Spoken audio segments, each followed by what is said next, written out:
अपने ऊपर उड़ाओ।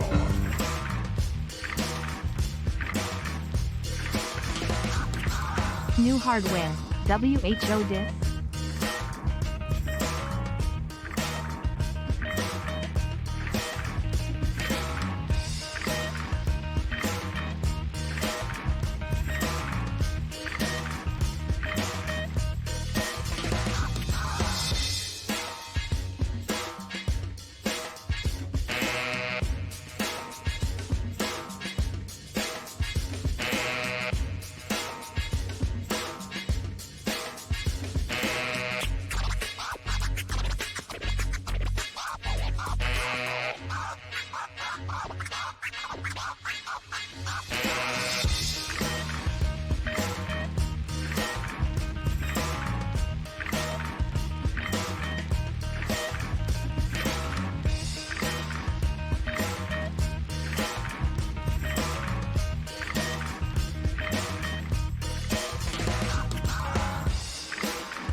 Baby, now I'm gonna treat you right.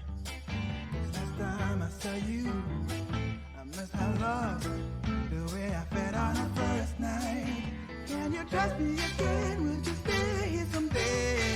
Living it up to me, I will take care. I hope you will live this with me.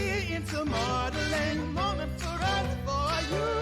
We'll live some better days. And I'm coming to you. Some better days. Now I'm coming over to you. And I'm coming to you. Some better days. Now I'm coming over Some to better you. days.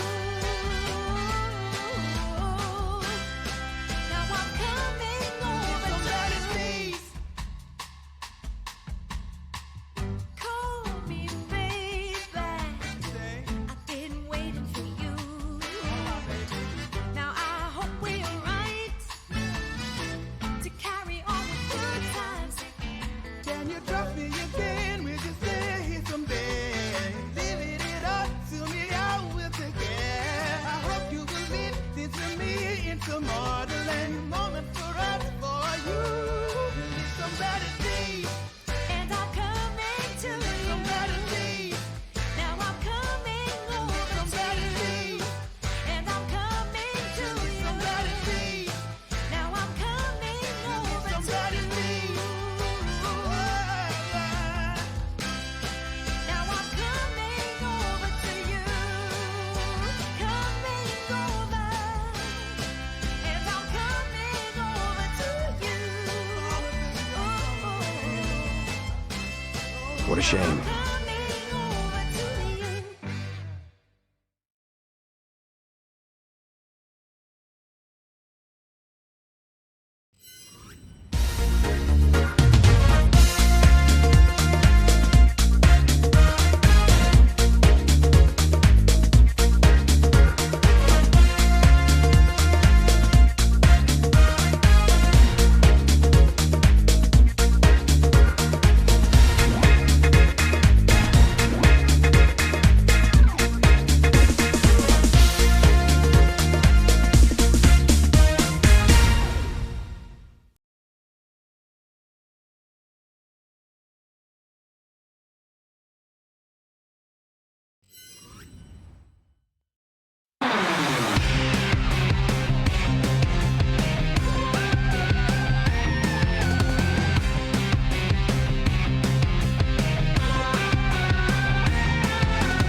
It's Moneybox.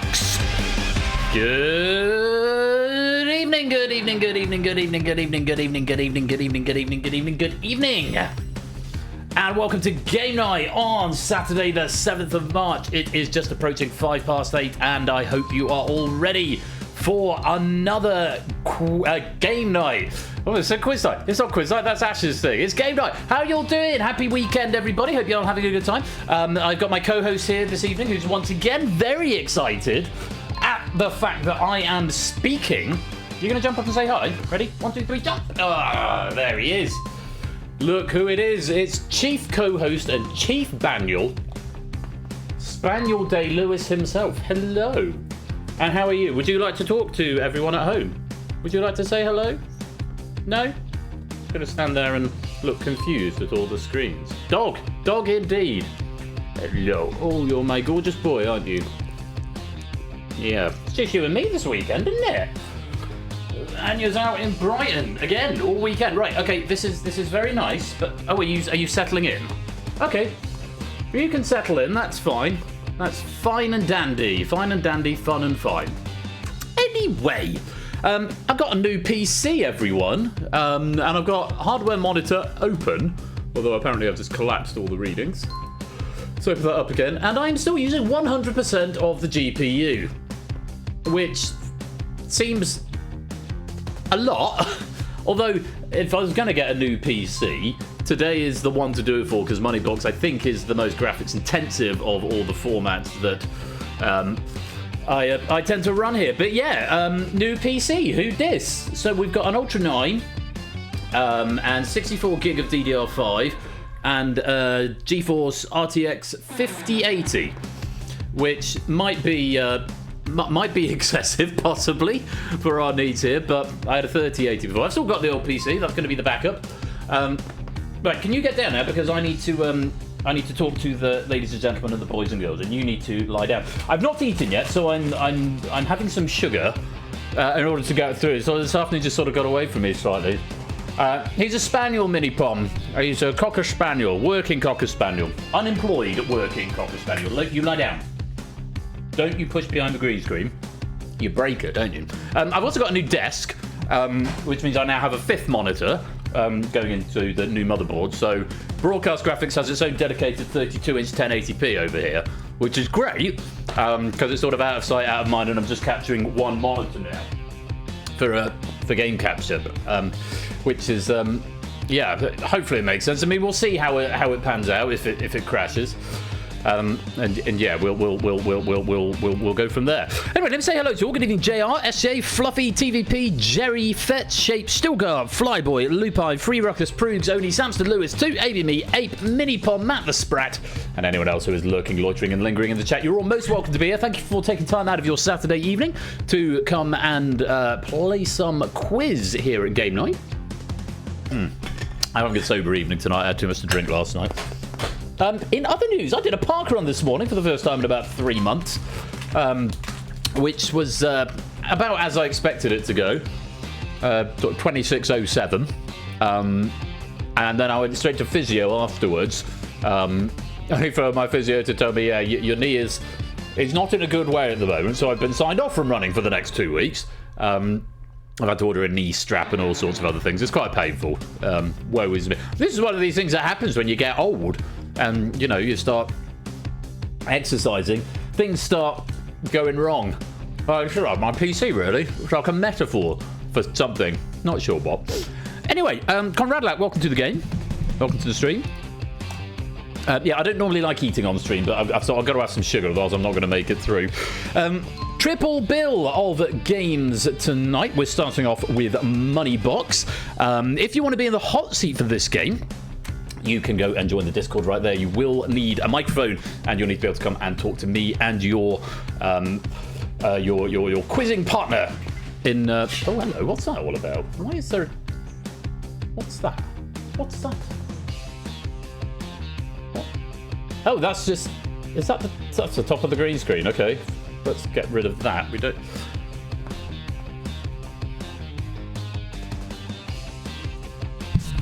Where's the doctor? How have you managed to do that? Have you just squeezed past? Okay, fine. Well, he managed to squeeze past without breaking the green. Well, I mean, I didn't think it was broken. Is it further back than it was? Because there's a light there. I'm wondering if I need to kill that light. Kill the lights, kill the opera. Right, let's kill that light. Are you coming in? All right. How's that fix it? That seems to have fixed it now. Sorry, new desk, new PC, new setup. So there'll probably be a couple of little adjustments. I'm hoping all the audio is okay. But yeah, that's something I'm going to have to remember. I need to kill the backlight in the office, because we've got the ring light up here. So what was I saying? Yes, Moneybox, first of all. Now, this pack has been written by Jerry Ellis. It has been proofed by Lewis, who says nice things about it. And if you want to play, you and one other member will have to come into the Discord to come and have a chat with me. A chance to win quite a lot of pennies. This is one of the sort of the jackpotty games, if you like. It used to be called Jackpot in its first working title, fun fact. If you don't want to be in the hot seat, or you don't have a microphone, you can play along with the lobby game. That's completely fine. And you can exclude in advance by pressing the exclude button on your controllers. Coming up a bit later on, we've got Battlefront by Poker at half-time. And then towards the end of the stream, we'll be having Red Herrings, as written by Riff and proofed by Stimson, I think. Was it Stimson? Yes, proofed by Stimson. So, Triple Bill, lots of things to look forward to. And I was going to give you a few more seconds to come and join. I watched some of the VOD the other night. I fidget far too much. I think I might be slightly ADHD or OCD or something with letters. But yeah, I can't sit still, and I need to not sit still. Is what I need to do. So yeah, I'm going to try and be less in flux, as it were.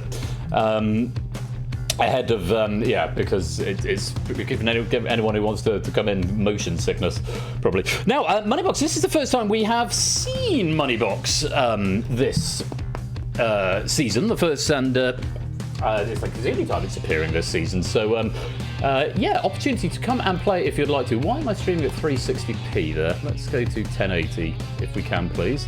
That's a bit better. Right. I think that's probably long enough. So, according to my log, I have got 12 players eligible to be selected. Those are ones without the red border. Let's see who is going to be our hot seat player tonight. But first of all, I have to press lock lobby. Like that. There we go. Now, I press the button again, and this time it selects the player. So this pack has been written by Jerry and proofed by Lewis. Looking forward to seeing it play out. I haven't seen any of these questions, except very briefly when exporting. Let's find out who is tonight's first hot seat player.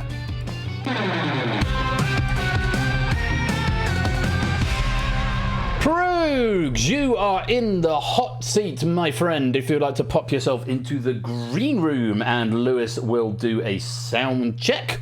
Make sure everything is hunky-dory. And then we can have a little chat, and you can pick a partner to play with. But first of all, let's get Proogs into the room. And so yes, if you're not in the Discord and you think you might like to come join, then Discord link is right there. No, sit still, Glenn. Sit still. So yes, I've been signed off from running for 2 weeks, which is a tremendous shame. Discord is there now. I might just have to boost that, but I don't. Does that boost everything? That might boost everything. So we'll do a quick sound test where we'll make sure that I can hear Proogs, and Proogs can hear me, and you can hear Proogs, and Proogs can hear the game. But that's slightly less important. Yeah, let's get all the sound testing done first of all. This is a part of the game. Yeah, we'd go to a tape stop if this were in a live studio. This would be a moment of not just me padding for time, but when you do it live, that's all you do. But believe it or not, when we're in, I've never heard anyone actually say "and cut" when we're in the studio. I'm here to have a Proogs with me. Proogs, hello. Hello, can you hear me? I can hear you loud and clear, and can you hear me? I can hear you. Wonderful. And audience, can you hear Proogs? Let's just make sure we're doing all of that. Audience in the chat, if you can confirm whether you can hear Proogs. It would help if I talk, if you want to check. It would be, yeah. No, we got confirmation we're hearing you loud and clear. Great, that's all the sound tests done. Hopefully the balance is okay. Proogs, how are you doing? I'm mostly fine. I've had a quiet weekend, which is quite nice. So They're nice sometimes, aren't they? A quiet went weekend. to the excitement of going to Tesco's this afternoon and had lunch in their cafe. So, Goodness me! That you thought you said you had a quiet weekend, Proogs. Bloody hell! To Well- Tesco, you living it large. yeah, basically. Yeah, I couldn't be bothered to cook lunch. So basically, so fish and chips from Tesco's. That's And, that's a mood. Grilling, sorry, content that everyone wants to hear. Yeah. So, hey, whatever is good and chill for to help wind up. So it's been I've had a particularly busy week, so I've got a relatively quiet weekend as well. So I'm a kindred spirit in that regard. Proogs, it's really good to have you here for Moneybox. Remind me, have you played this before? I have. I'm just going to say yes. I can't remember when. It seemed like a long time ago, but I've lost track of time. Well, I am just glancing down at the Moneybox leaderboard, and I can tell you that you are currently in third on the leaderboard with 5,125. Because the last time you played with We Like Shapes. So that's a target, if nothing else, to see if you can better or equal that target of 51.25 tonight.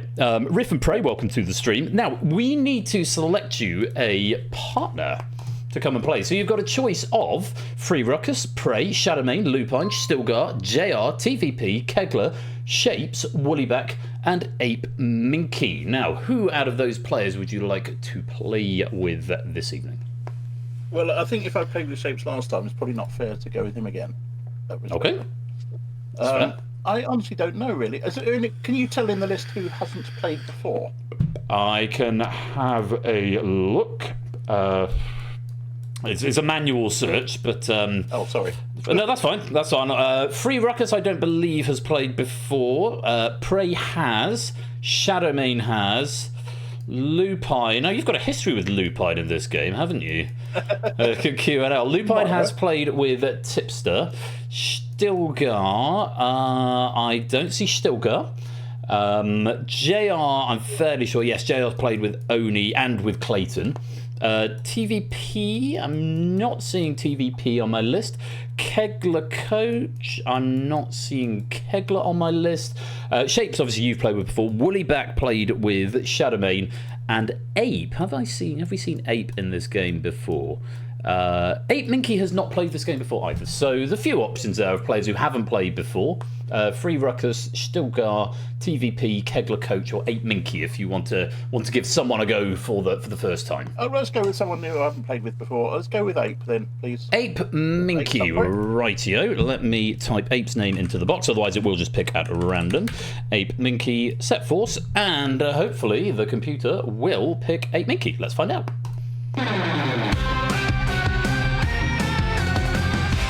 There he is, Ape Minky. You are in the hot seat with Proogs. Please make your way to the green room for a quick sound test with Lewis, and we'll get on with the game. And Not a Cat, welcome to the stream. And Submarine, welcome on into the game. And Apodo Nuevo, welcome on into the game as well. Let's see if we get an Ape Minky. Oh, there's a... That's a...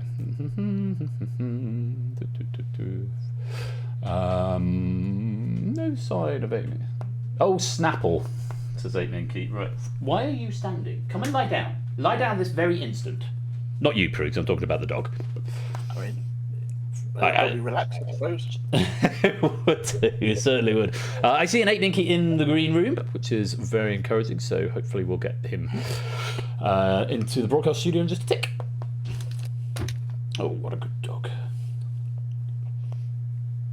It's quite warm in my office now. How is it temperature-wise your end? How's what? So the temperature? It's been relatively mild today, actually. Yeah.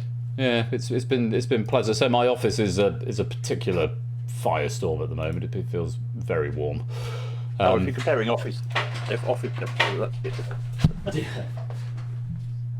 Okay, well, the dog has managed to find a path past the green screen, which I suppose is a good thing. Incidentally, when we went to pick Ape Minky, did you hear the sting from the game? I just got here. I didn't hear nothing. Oh, hello, Ape Minky. Welcome on into the room. I was more talking to Bruce because I know he was here at the time. I can't I wasn't paying attention. You were paying attention. Okay, fair enough. Well, you know what I mean. It's you know what it sounds like, so you don't really take it in again. So yeah, so it just sort of becomes white noise, I suppose. Hey, Minky, hello, sir. How are you? I'm eating lunch and quizzing on a lovely Saturday. Hello, Ape. Sounds like a wonderful Saturday. Well, Ape, Proogs, Ape. And I'm sure we're going to become thick as thieves and good friends by the end of the quiz. Now, Ape, you may have heard me say a moment ago, Proogs has been featured on this game before with Shapes, where he managed to score 5,125. That's what we are hopefully going to be trying to be beating this evening, which would put you into also third on the leaderboard. Significantly higher than that, Huds and Hibby in second with 6,100, and Arun and Jack currently at the top with 6,700. I mean, between you, you've got both sides of the Atlantic covered. So let's see if we can make you very, very rich with pennies tonight. Kegler Coach, welcome to the stream. Quick reminder of the instructions for you both, and if you're in the Discord, you should be able to see the broadcast studio on my camera. You should have all the graphics there for you. But of course, questions will also appear on your universal controllers. Quick reminder of how to play. You need to select a coin to go into the money box, followed by a question category. Get the question right, it will add the value of the coin to your jackpot. Get it wrong, and the coin goes out of the game forever. Additionally, watch out for those killer coins, because if you get a question wrong and there is a killer in the money box, you lose half of your accumulated jackpot. They are very, very damaging, so best avoided. Both happy with the rules? Yep. Aye, aye. Fantastic. Well, best of luck to you both. Let's play Moneybox.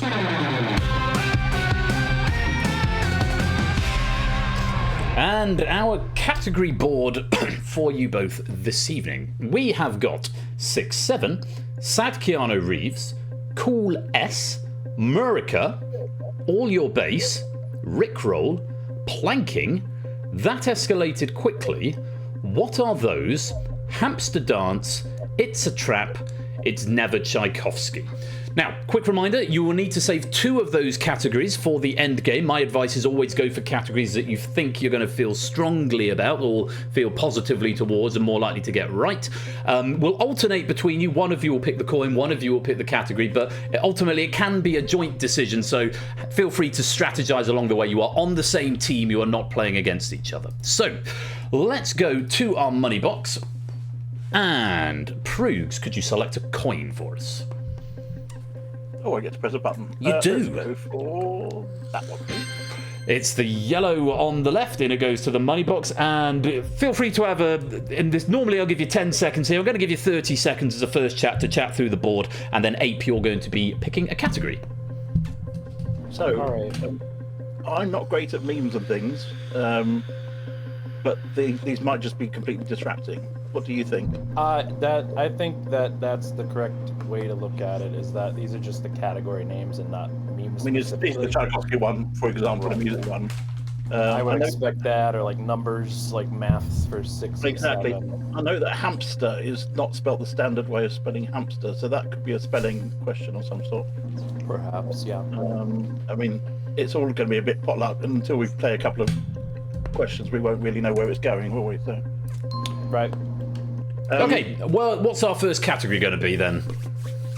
I'd go for a fairly random one, Ape, to start with. Okay. Well, we don't know what's behind it. So. I'm not keen on Tchaikovsky, so let's test the theory of what we're looking at here. Yeah, okay, let's see what. If it's music, we'll see what happens. Go on then. Okay, It's Never Tchaikovsky is the first category. Sometimes it's solid to get categories you're not feeling so comfortable with out the way early, because then if it's wrong and it's a killer, half of nothing is still nothing. Silent Marine and Rushmead and everyone else who's up in Glasgow, welcome to you all. Lovely to have you here. So, our first category, It's Never Tchaikovsky. Let's take a look at the options. You've got water music and The Sleeping Beauty. Oh, and before we get into the question, here's a message from our sponsor, Sooty Cat. Tootally hey. Thank you very much for the 19-month subscription there, Sooty Cat. Tootally hey, back at you. So, the water music or The Sleeping Beauty, here is your question. The composer of the 1742 oratorio Messiah also composed which of these? Now, audience, you've got 15 seconds to answer. Players, you have got 45 seconds to answer. You can also take a straw poll of the audience result after 15 seconds, which you may use on one question before the final. Best of luck. Have a little chat about what you think. 45 seconds, and your time starts now. So yeah, I've got a nice layered question here. I'm fairly sure I know the answer to this one. Okay, so yeah, we agree that Messiah was Handel, right? Sorry? We agree that Messiah is Handel. Yeah. And I don't know if you need to hang on till the I'm in. other answers in. Toodle Italia, there's a- Toodle Italia, Toodle Italia, hey. When it came up, Handel wrote the water music. I'm fairly sure. That's where I was leaning to, yeah. In Beauty is normally a ballet. Maybe Tchaikovsky, I don't know. But I think it's 99% water music is the correct one. All right, let's select that then, I guess. Have water music. Okay. Out of idle curiosity, can you guys hear the backing music? Yes. There's You all can, that good. Ding, ding, along the background. Yeah. Did you hear the alert that came in? Yes, I think so. Okay. Suticat, thank you for the 100 bits, but because we've got live players in chat having a discussion, I have muted alerts. I will switch them back on at the end of the stream, just because otherwise it's sort of going to get a bit of crosstalk and sound a bit noisy. So, Polyphonic soundtrack. yes, no, I was distracted there, so I wasn't really paying attention to your conversation. What do we think? What are we going with? Water music. Water music. Let's lock water music in. And let's see what our audience played. It does seem to be, they do seem to be falling in favour of water music. 76% saying water music, 24% the Sleeping Beauty. Let's take a look if it is the right answer. 7-6. Yes, 7-6. It's a good start. Yes, so it's George Frederick Handel who proves, I think you mentioned, he wrote both Messiah and water music. No points for guessing, but do you want to tell me who wrote The Sleeping Beauty? Well, I mentioned it, probably Tchaikovsky. It was Tchaikovsky, yes. It's a da da da da da da da da da da da. That's the waltz from Messiah from The Sleeping Beauty. So it's a right answer. So we're going to put some cash into our jackpot. Let's find out how much. What did you bring to your money box?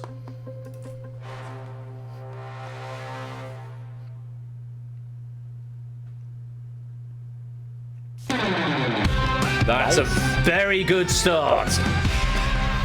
Although we've got to keep hold of it now. You indeed so. So 1,250, that's a great start to the game. It's one of the higher values in the game. It's not a killer. You may have seen on the lower third there that we have got 4 killer coins in the game, and of course they will halve the value, and there are still 4 among them. But we have avoided one for now, so there's still 4 there. But it's a right answer. Let's add 1,250 to your jackpot.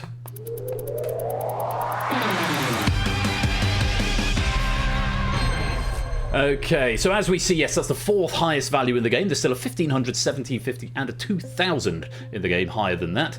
And it's a solid start. Let's go back to our money box. And Ape, could you pick our next coin, please? All right, perfect. I have a perfect system for this, so I'm going to select this one.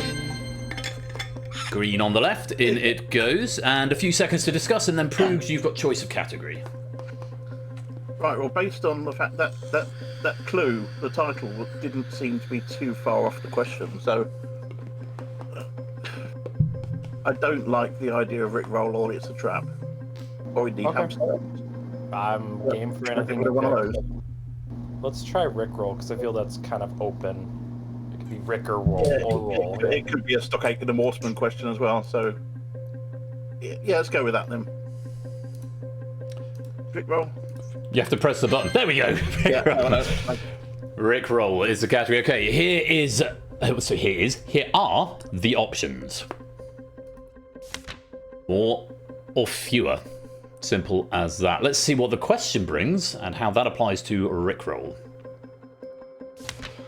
Does the official music video for Never Gonna Give You Up have more or fewer than 3 billion views on YouTube? 15 seconds in the audience, 45 seconds to discuss, and your time starts now. That's a tough one. It could be either. I mean, there's no real way of knowing. Don't think we could deduce it. I still feel that YouTube is one of those places where 1 billion views is like quite an accomplishment, and like not many videos have that. But I think question because whether is it complete views? That's the thing. Have 3 billion people watched the entire 4 minutes, or is it that number of redirects that people have been right? The ping has gone, so your straw poll is available if you want to use it. I don't think the audience can help particularly. No.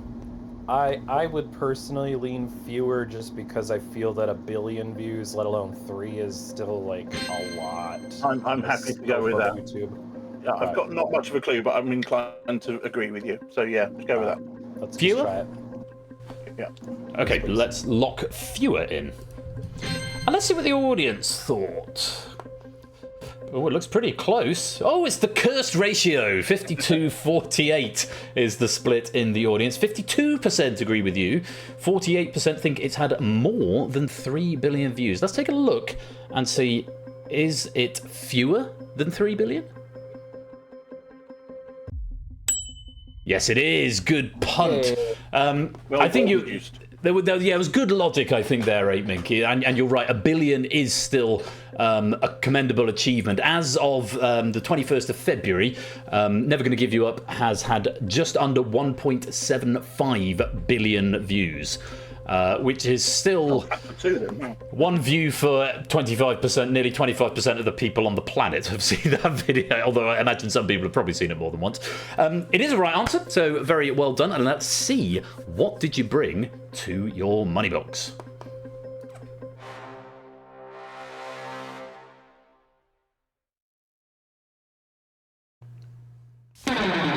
Oh, that's as good as it gets. As good as it gets. Gents, we have found the top of the shop. It is the 2,000 coin. And as a nice, excellent little bonus for you, it is one of the 4 killer coins. And because it was on a right answer, we don't halve the value. You get the value, the face value of the coin. And we had 2,000. So that is as good as it could be. A killer on a right answer and more big, big money. So one thing to bear in mind, obviously you're getting quite a sizable jackpot quite early on. And so that is at risk of you finding another killer later on. But for now, it's all good news. Let's add 2,000 to your jackpot.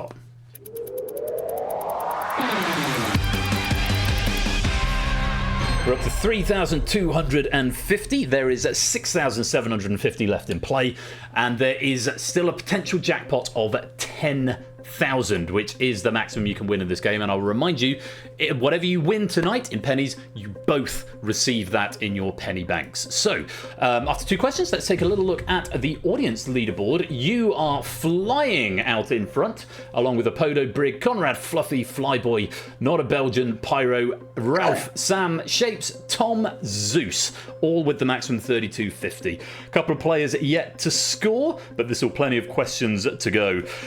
We're going to go back to the money box, and Proogs, it's your choice of coin.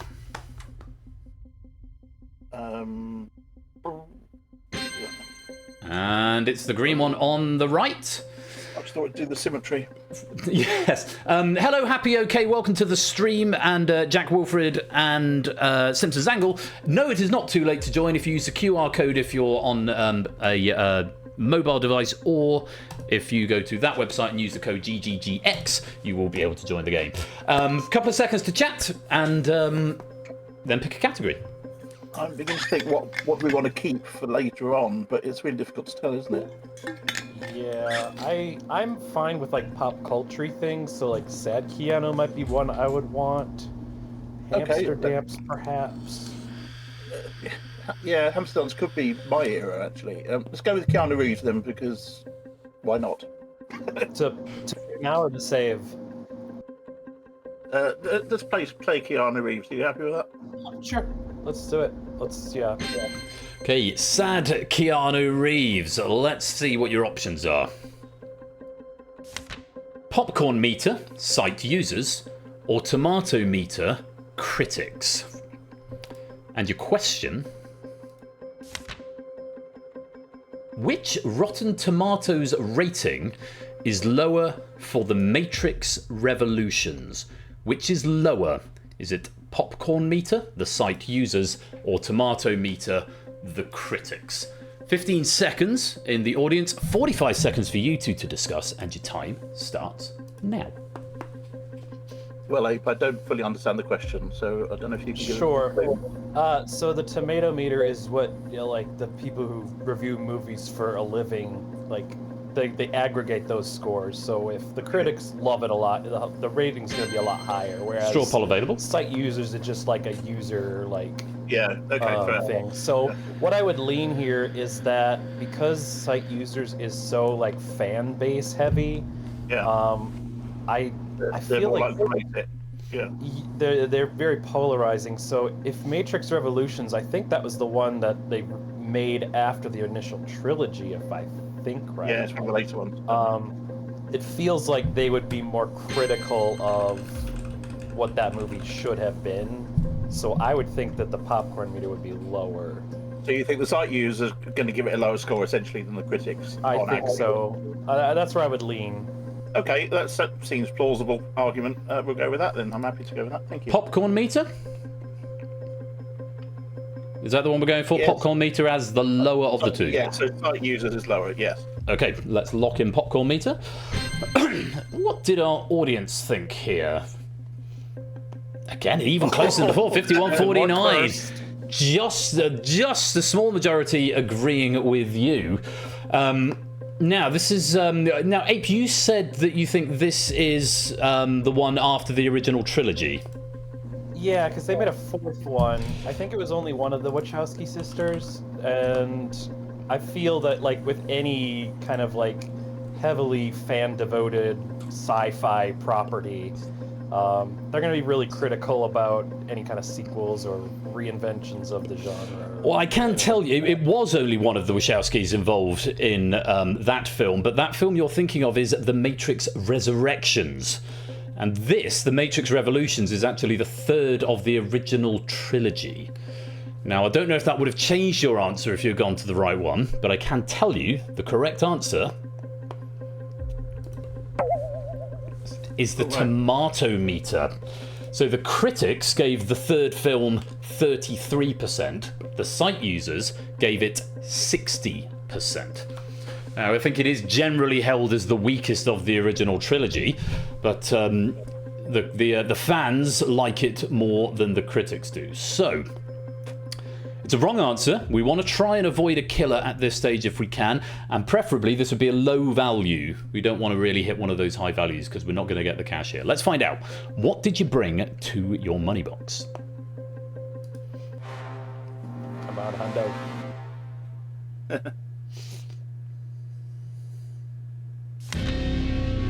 Oh well.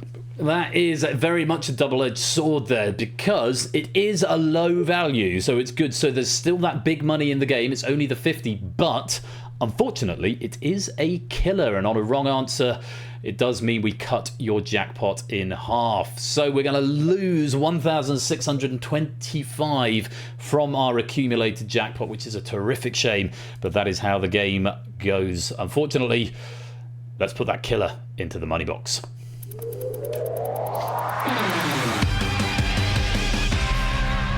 The gutting thing about that question is that I worked on a live Matrix show, massive thing in Manchester, with Danny Boyle. Really? But I was directed by Danny Boyle, and it was televised. It was on BBC Two. I remember seeing The Matrix, but I don't think I ever saw any of the other ones. So although our show was themed around it and I knew various bits of it, I didn't sort of...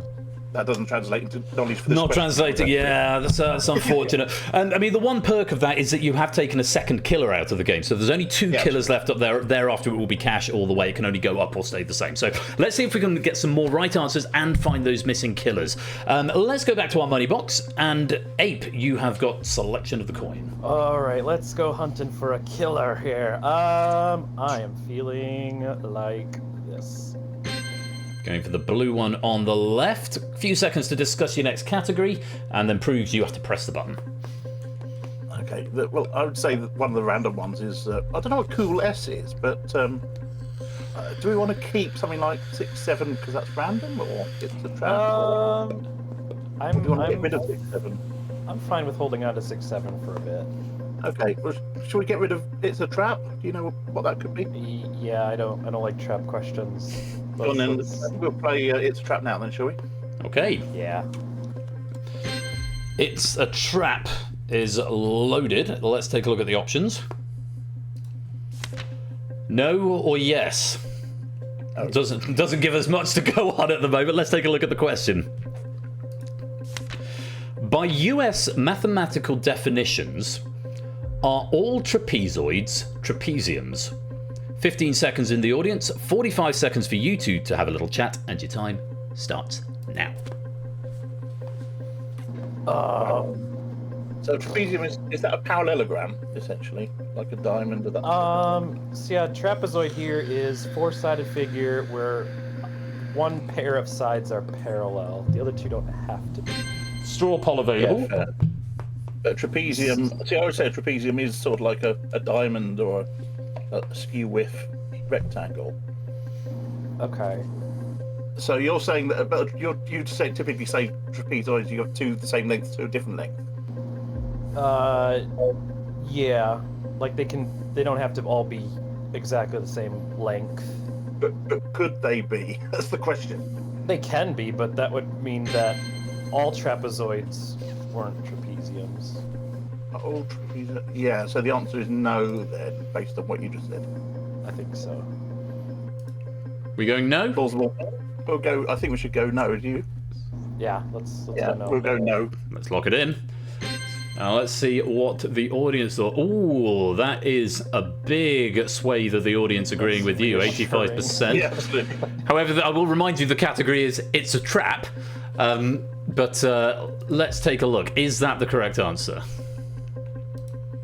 Of course it is. Of course it is. Yeah. So in US maths, a trapezium will never have a pair of parallel sides, but a trapezoid will have at least one pair of parallel sides. Therefore, your trapezium trapezoid. My notes here say trape ZXXX. Trapez will be one or the other and never both. It's not like all squares being rectangles. It's not like all squares being rectangles, but not all rectangles being squares, if that makes sense. So, it's the right answer. We have found 2 killers. It would be great to find another one, but we know we're going to be adding cash here, so let's see if we can get, even if we can't find a killer, let's try and get some big money. What did you bring to your money box?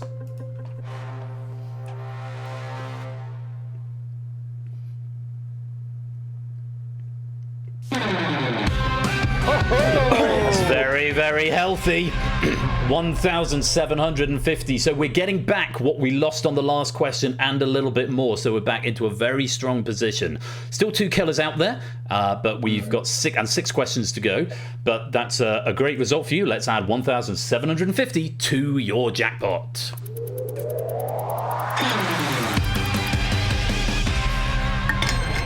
$33.75. There's still 4,850 left on the board.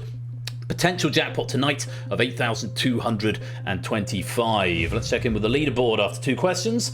Fluffy Bunes, Sam and Tom and Zeus, all with a 50-50, channeling a children's BBC game show there. I think that's the maximum potential score. Ruckus on 3,800. You guys, along with Apodo, Conrad, Flyboy, Oni, Pyro, all in third with 33.75. Let's keep this momentum going and go back to our money box. And Prugs, your turn to pick a coin. I'll carry on following down the symmetry. Carrying down the right-hand side, the yellow one on the right. And a few seconds to discuss, and then Ape, you've got choice of category.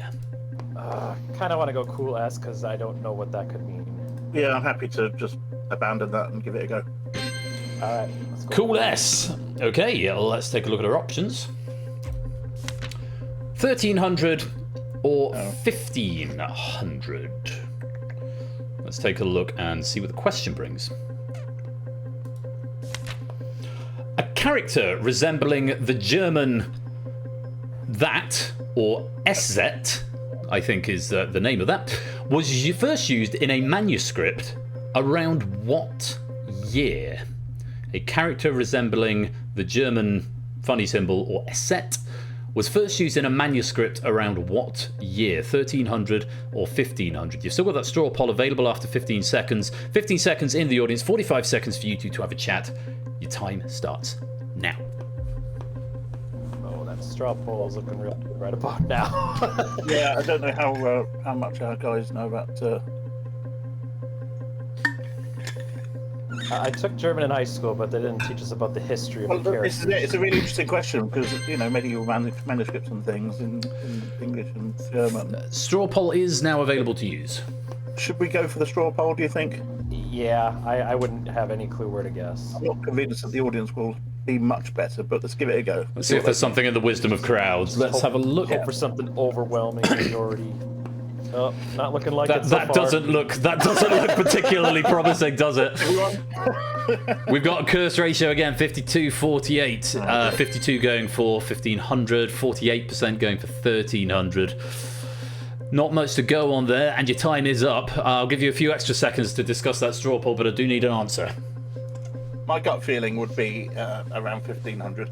I think I'm just thinking back to things like Chaucer and stuff, and some of the ways he wrote.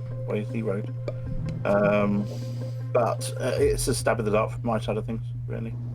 Yeah, it could go either way. you We could have flip a 15. coin, but it would come up with the same result as what the audience said. So, yeah, Shall we go let's 1500 then? pump for 1500 then. I'm gonna Okay, go with the audience. Let's go with the audience and lock in 1500. We've already revealed the audience's results, 52-48. So let's see, were the majority of the audience and yourselves by extension, were you correct? Oh, I'm afraid not. As early as 1300. It was in a manuscript for the poem Wolf Dietrich. When we first have a record of that character being used. Nowadays, SS is preferred to the SZ in Switzerland. Extra information for you. So, we're not going to be getting adding any more money. Sorry, please. I was going to say German linguistics isn't my specialist subject. No, it's something of a niche area, maybe. Well, we aren't going to be adding any more money, but let's hope that we're not going to be taking any off. Let's find out. What did you bring to your money box?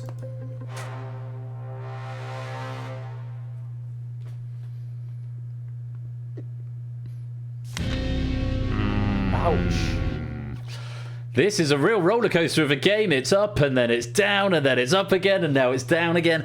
It's the third killer, and it's not one of the bigger values, but it's 650. It's a hefty chunk of change there, but unfortunately it is not going to be, and I'm afraid we're going to lose 1,687 from our jackpot. Still time to make it up, but for now, let's throw that killer into our money box.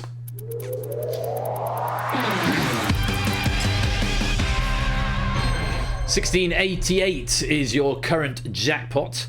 There's still 4,200 though left up on the board. Potential winnings of 5888 still. And the silver lining of all this is that there is only one killer left amongst those coins. So let's pop back to the money box, and Ape, please select your next coin. Okie dokie. I'm looking at this purple over here. That's looking kind of tasty. Purple on the left, in it goes. 10 seconds to chat, and then proves you've got category selection. Okay, well, I wonder if that escalated quickly is about the history of the escalator. Planking could be anything to do with wood.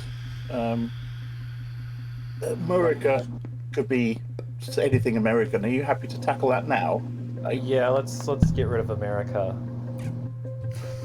That sounds like that's not a political philosophy at the moment, is ¿Por it? qué no los dos? We'll go with America then. There we go. Or America, sorry. America. Okay, let's take a look at the options.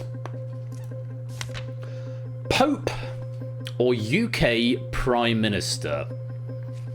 Pope or UK Prime Minister? It'd be lovely if the question was, which of these roles do we know attends this community? But I imagine that's probably not the question. Let's take a look and see what it is. Which leadership position has been held by more people born in what is now North America. And we're talking about the continent of North America here, not just the United States. Which leadership position has been held by more people born in what is now North America? 15 seconds in the audience, 45 seconds for you two to have a chat, and your time starts now. Right. I think Boris Johnson was born in North America somewhere. Yeah, it Is wasn't that Winston. was the current Pope born in the States as well? So yeah, the current Pope is from Chicago, which is a couple hours south of me. Any other popes? I'm trying to think that there's any other North American popes. Of course, that can include Canada, Mexico, anything south. But I think if anything, any popes came from the Americas, it would have been more in South America. I can't think of any other UK prime ministers that might have been either. So we were one all. Yeah. So, question: something tells me that Winston Churchill was born in like New York City. Like, wasn't there an urban legend or something? He was born in like a bathroom in New York City. Yeah, I mean, yeah, it could be one of the early 20th century ones could be. I am going to need an answer from you. What are we going for? I think let's go.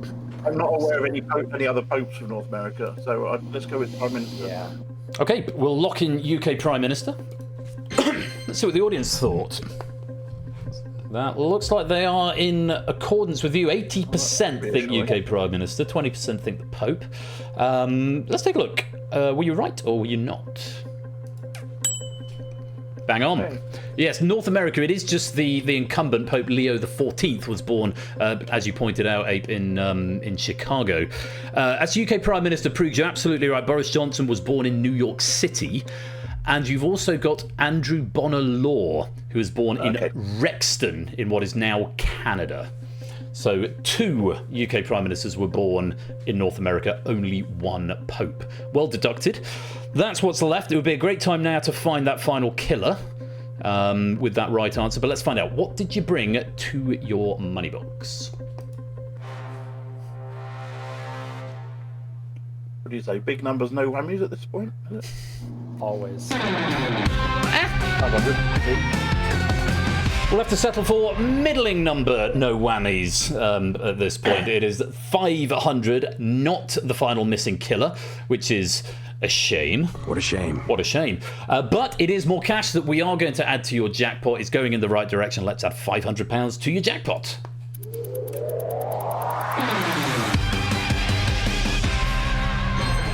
$21.88 is where we're up to. There's still 3,700 left up on the board with 4 questions to go.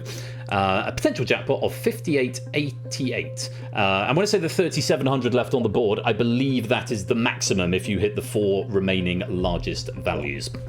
Let's take a look at the leaderboard. You're on 21.88. How are the audience getting on? Sam has the lead with 6,200. We've got Apodo and Flyboy currently in second with 45.25. Shapes is in third with 44.50. You're somewhat in the middle of the table there, 21.88. Same score as Conrad and Pruggs. We've got 4 more questions to get through. There's still a killer out there, but there's also still a decent chunk of change on the board. Let's go back to the money box, and Pruggs, you have got the selection. I'll just carry on down the right-hand side, I think. Like a Jeopardy board. Orange on the right going into the money box. 10 seconds to have a chat through the next category, and Ape, you've got the pick. What do we want to get rid of now? Yeah, so get rid of and consider saving too. I was thinking all your basic something like sciencey, like. Yeah, it could be just memes though, couldn't it? True. But I mean, I'd be happy to get rid of it now. So which one? Base? All your base, yeah.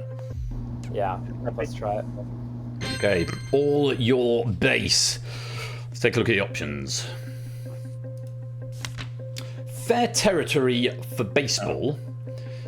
Inbounds area for association football. Slightly longer answers. Your question: which of these is larger in area at Yankee Stadium? 15 seconds in the audience, 45 seconds for you two to chat it through, and your time starts now. I have no concept of how big a baseball territory is. Well, the playing field of any baseball stadium is going to be pretty much the majority of the surface area. I would lean towards that, because if you're cutting out space in there for an inbounds area for association football, it just feels like, I don't know, you're never going to reach that area. Yeah, it's plausible. I mean, I think football fields aren't defined in size. I think they're defined in ratio. So you can get different sized football fields, but can you get different sized baseball fields? Technically, yes. Oh, okay. But I think cutting out of the space that you would have allowed for a baseball field. I'm floundering. So you're suggesting baseball is the answer? I would think baseball, because the pizza you're kind of cutting out of is you're just cutting off the crust for baseball, whereas association football you got to kind of dig into the cheese and meat a little bit. Yeah. Okay, we'll go with baseball then. Going for baseball? Yeah. Let's lock it in and see what the audience thought. Okay, it looks to be leaning towards the fair territory for baseball. 65% agree with you. 35% think the inbounds area for association football is larger at Yankee Stadium. Let's see, who was right? You and the majority. Well done. Yeah, fair territory for baseball. 113,000 square feet at Yankee Stadium. Current Yankee Stadium, which opened in 2009, has a layout for baseball based exactly on the previous Yankee Stadium, whereas the inbounds area for association football is 110 yards by 70 yards, or 69,300 square feet. Nice. So, is everything still defined in yards, or have we not gone metric nowadays? not in America. No, but football fields might be. Anyway, it doesn't matter. The Americans. Hey, have you guys over there? Have you discovered the meter yet? Meter. I hardly heard her. No, her. Very good. Let's move on. Over here either. It is a right answer. There's one killer still in there. Again, be a great time to find it, but let's find out. What did you bring to your money box?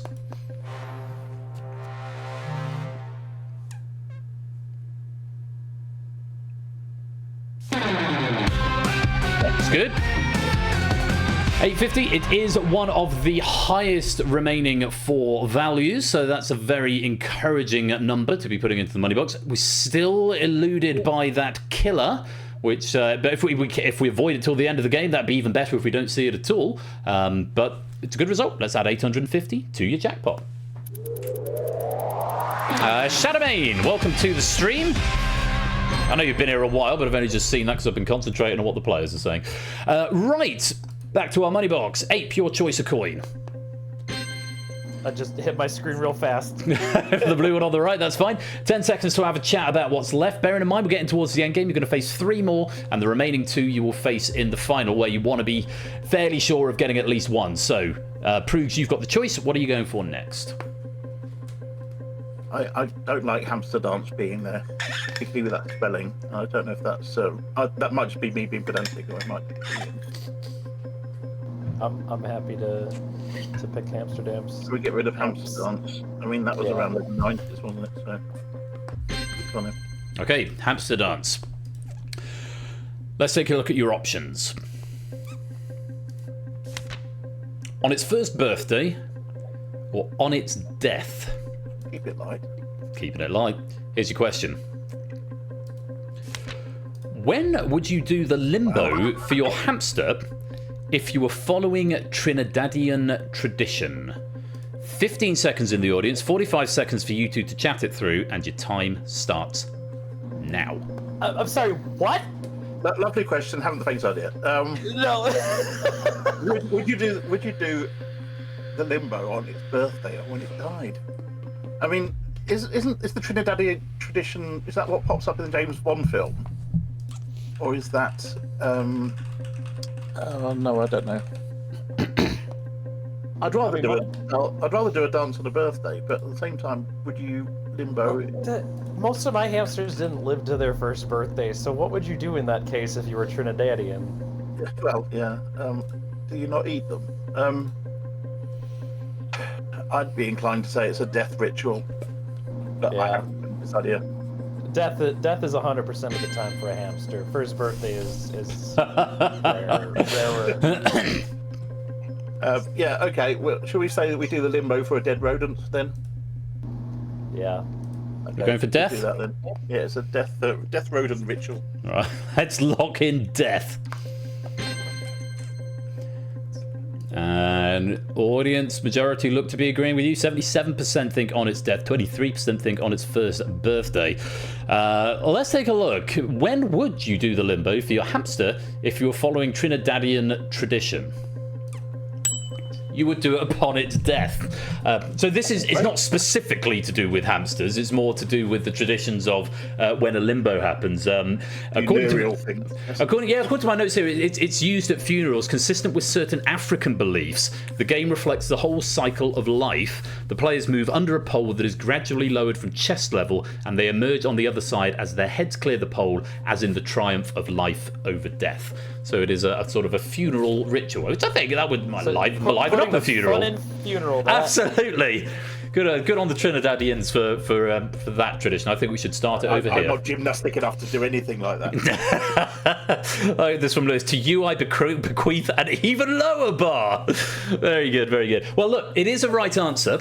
Let's see. Did we find that final killer? And what have we just won? Let's find out. What did you bring to your money box?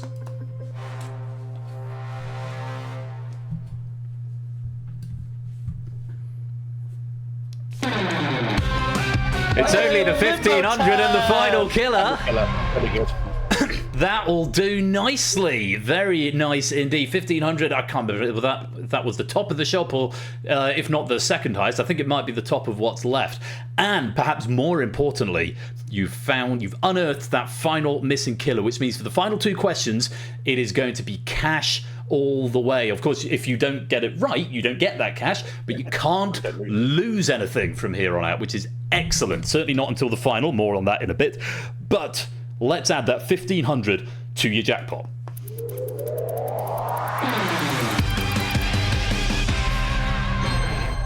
It was the highest remaining value in the game, which means there is a potential still to take another 1,350 out of this game, giving you a potential maximum of 5,888 pennies. More than that, your jackpot is guaranteed to be at least 4,538 pennies. Question about whether you can keep that is a question for the final, but it's a very strong position to be in going into the final two questions of the main game. Let's take a look at the leaderboard. Sam in the front with 85.50. That sounds to me like it is on the cusp of being a perfect score. If you can find the two highest values, Sam may be on for a perfect game here. Let's wait and see. Apodo currently in second with 68.75. Shapes in third with 6,800. You guys, very respectable position there on the board, 45.38. Still in lockstep with Conrad and Pyro. So, decision time, because now the question is not just what do you want to face now, but what do you want to leave to the final. Two more coin choices, two more category choices. Let's go back to the money box, and Proogs, it's your choice of coin. Finish off the bottom of the right. Finish off the bottom with the red on the right. Okay, have a chat and then decide where you're going. What do we want to keep? I'm still favoring 6-7. I'm trying to think of what the other one I would want to be, because none of those really give up much. I think what of those is too obscure. I think we should take that in the next couple of questions. Yeah, that feels like a vocab type of thing. Yeah, and I quite like, well, escalating quickly could be anything from ski lifts to helium. So, should we do what are those now? What are those? Yeah, what are those, please? Ape's got to press the button. Oh, sorry, I was too busy memeing over here. That's fine. I can press a button here, but I don't want to deny you the opportunity of pressing buttons. It's very exciting. What are those? Sounds a bit look around you. It does. What are those? We just don't know. Well, let's take a look and see if we do know what either of these are, because your options are espadrilles and moccasins. Espadrilles and moccasins. And your question to go with them: which of these shoes were originally worn by peasants? Which of these shoes were originally worn by peasants? 15 seconds in the audience, 45 seconds for you two to discuss, starting now. So, European footwear. Is it European? Anyway, espadrilles are. They've got like a woven base, haven't they? I am not sure what an espadrille is, but I think I know what a moccasin is. Go on. How would you describe a moccasin? So moccasin is kind of like almost like a slipper, but like in my head it feels more like over here it would have been associated with like indigenous tribes and that kind of stuff. Yeah, I think espadrilles are more sort of Spanish Portuguese with sort of like a woven base and a canvas top. A moccasin's more elaborate than that, do you think? Yeah, I feel like I wouldn't want to wear a moccasin if I was doing peasant work. So should we say espadrilles? That they're simple shoes, aren't they? They're sort of like they're woven grass with canvas. Then that's. I would pick that over a moccasin. I'm sort of making up what they are, but that's my gut feeling. Espadrilles? So, yeah, espadrilles, I think. Okay, let's lock it in and find out if Ape's happy. Oh yeah, let's try. Okay, let's lock it in and see what the audience thought. Again, seem to be favouring espadrilles, not by much, but marginally. 61% think espadrilles, 39% think moccasins. Let's take a look. Who was right? You were. 61% and yourselves, yeah, originally worn by peasants in farming communities in the Pyrenees Mountains. Good logic there in thinking that espadrilles are a simpler shoe than a moccasin. Very well done indeed. Now, let's take a look and see what is left to choose from. 100, 150, 350 and 1,000 all left for the final two questions. It'd be great if this was the 1,000 because we know we can't lose anymore. 350 would also be great at this point because it's one of the two high remaining values. But let's find out. What did we bring to your money box?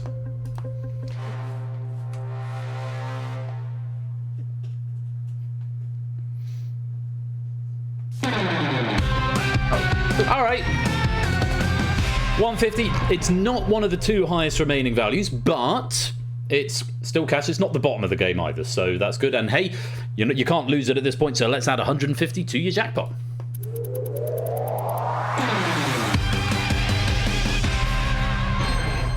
And so, I'm hoping you've got some idea of what you want to leave for the final. In terms of the values, there is still 1,000 up there that you could win. Potential jackpot of 56.88 now. So this question, the difference is basically 1,000. If you get this question wrong, your jackpot's going to be 46.88. If you get it right, it could be anything from 47.88 all the way up to 56.88. Two choices remain, and Ape, you've got to pick the coin. So what was Prug's score to beat from his last outing? Prug's score from his last outing was 51.25. Okay, so the 350 wouldn't get us there, so I need Not to find quite. 1,000. So we've got one in three chance of finding the right coin, let alone Right. getting it. Yeah, that's about the level of it. Let's feel around for the orange one, the top shelf one. Orange on the left, and a final decision of category before we face those two questions in the final. What are you leaving for there, and what are you playing now? So, do we want to keep 6-7? You seem quite keen on that. I am a fan of 6-7, at least for the next month or so. Planking could be anything to do with wood or Noah's Ark, all sorts of things. Escalating quickly could be lifts and ski lifts and things. I would probably get rid of. Let's keep escalating quickly and go for planking now. Yeah, I'm happy with that. Okay. I did think that sounded like that's where you were. That sounded like what you were working towards there, Prug. So planking now, and we've got six. Idea, frankly, but. Well, we'll see if we've made the right decisions with the questions we've left. Before we get there, though, let's take a look at our options for this question on planking. Hickory or live oak? Hickory or live oak? And a question to go with it. According to the Janker hardness test, which wood is harder? Ha. According to the Janker hardness test, which wood is harder? 15 seconds in the audience, 45 seconds for you to have a chat. Timer starts now. I think live wood is softer than, certainly when it comes to oak, than dead wood. Okay. But I don't really have a frame of reference for either of these. I can't think of anything just famous. based on the fact it says live oak there, I'd be inclined to say that hickory is harder, but I'm not familiar with hickory as a wood either.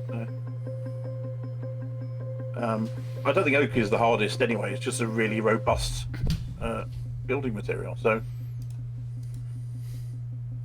have you got anything? I don't know what I would even guess, but I like your logic at least to try for hickory, considering it's Trying to reason it out rather than just go 50-50. So I'd go with hickory then. I think it's harder, personally. Hickory? Are you happy with that? Yeah, let's try it. All right, let's lock it in. See what the audience thought. They do seem to be leaning towards the same thought train, but we don't know if they were influenced by your conversation or not. Because of course, yes, they get 15 seconds. The first 15 seconds, if you're chatting there, then they might pick up on that, or they might have their own ideas. Let's take a look and see: is hickory the right answer? I'm afraid not. No. So the Janka hardness test, and it's interesting that you've cited the difference between live and dead, but the Janka hardness test measures how much force is necessary to embed a steel ball halfway into a square of wood. And it takes 11,900 newtons of force for live oak and 8,100 newtons for hickory. I assume dead oak would take even more than that. So it's not going to get any more cash, so it's sort of slightly academic at this stage because we also know it's not a killer, but just for the completeness' sake, what did you bring to your money box? Now would be a good time to see the 100, so it's not quite as painful. 350, okay, so based on that selection, we were never going to get up to Proogs' previous score. With only the 350 there, but we don't really mind because it's not a killer, and you've got a very healthy jackpot anyway. And I think for the first time this game, that's the first time you've got one wrong when it's not been a killer. So we get to have the fun animation where we shoot the 350 out of the studio into the rafters, where we lose it forever. Bye bye. We almost had a gravity-only game. There's a vacuum at the top. So, after 10 questions, you have amassed 4,688 pennies into your jackpot, and you do stand to potentially win that sum each. Let's just take a little look at the leaderboard to see how all the other players are getting on. Sam with 8,700. Apodo with 7025. Shapes with 6,800. There is gold, silver, and bronze medals available for the audience players. And of course, that score will convert directly into pennies if you can keep hold of it after the final. Now, final takes a slightly different form. We've got 2 questions left. We're going to face them one at a time. Gameplay's the same as before. 15 seconds for the audience, 45 seconds for you two. But the difference here is I'm not going to tell you whether you were right or wrong after the first question. Instead, you will immediately play the second question. And after you've played both, we will look at both of them and we will reveal what happened. Now, if you got both of them right first time, the game ends and you leave with 4,688 pennies each. If you get them both wrong first time, you both lose all that jackpot and you get instead a consolation prize, which is, I think, about 100 pennies per question you got right, or 50 pennies per question you got right. If you get one of them right and one of them wrong, you will have a choice before you. You can either, and we won't tell you which one was right and which one was wrong, obviously. You can either walk away with half the jackpot, meaning you both leave with 2,344 pennies, or you can swap one of your answers. And then we play it out as though you got both right or both wrong. That will be the decision you'll have to make if you split the 2 questions. Something I should have mentioned before, because I realise I'm doing a monologue without any action on screen. I should have enabled closed captioning for this stream, and I didn't actually say that at the beginning, and I'm curious if it's working. So if anybody likes to watch stuff with captions, that should now be available. I might just turn it on myself. Show captions when available. I don't know. Maybe you can tell me in a minute if it's showing up. That's good to know. So that was a request from Shapes, and I'm glad that's been implemented, and I probably should have mentioned that before, although it would probably say on the player there. Good. Excellent, good to hear, and welcome Tipster to the stream. Right, that's enough yakety yak from me. Guys, I hope you're both ready to play. It is time for the Moneybox final.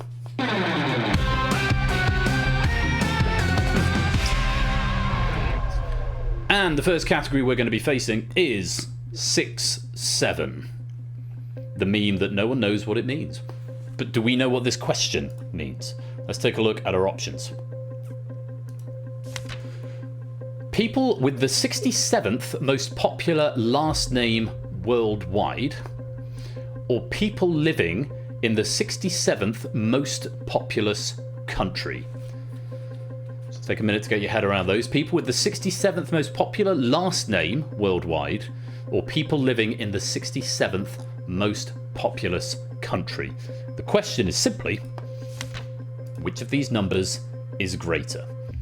15 seconds in the audience, 45 seconds for you two to have a chat, and your time starts now. My gut feeling is its last name, but I haven't done the maths yet.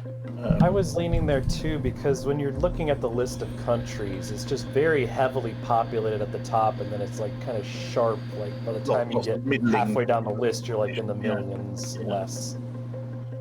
Whereas like globally, like there's a lot of countries and regions that have like at least 1 million people with like the surname Muhammad or Kim or anything like that.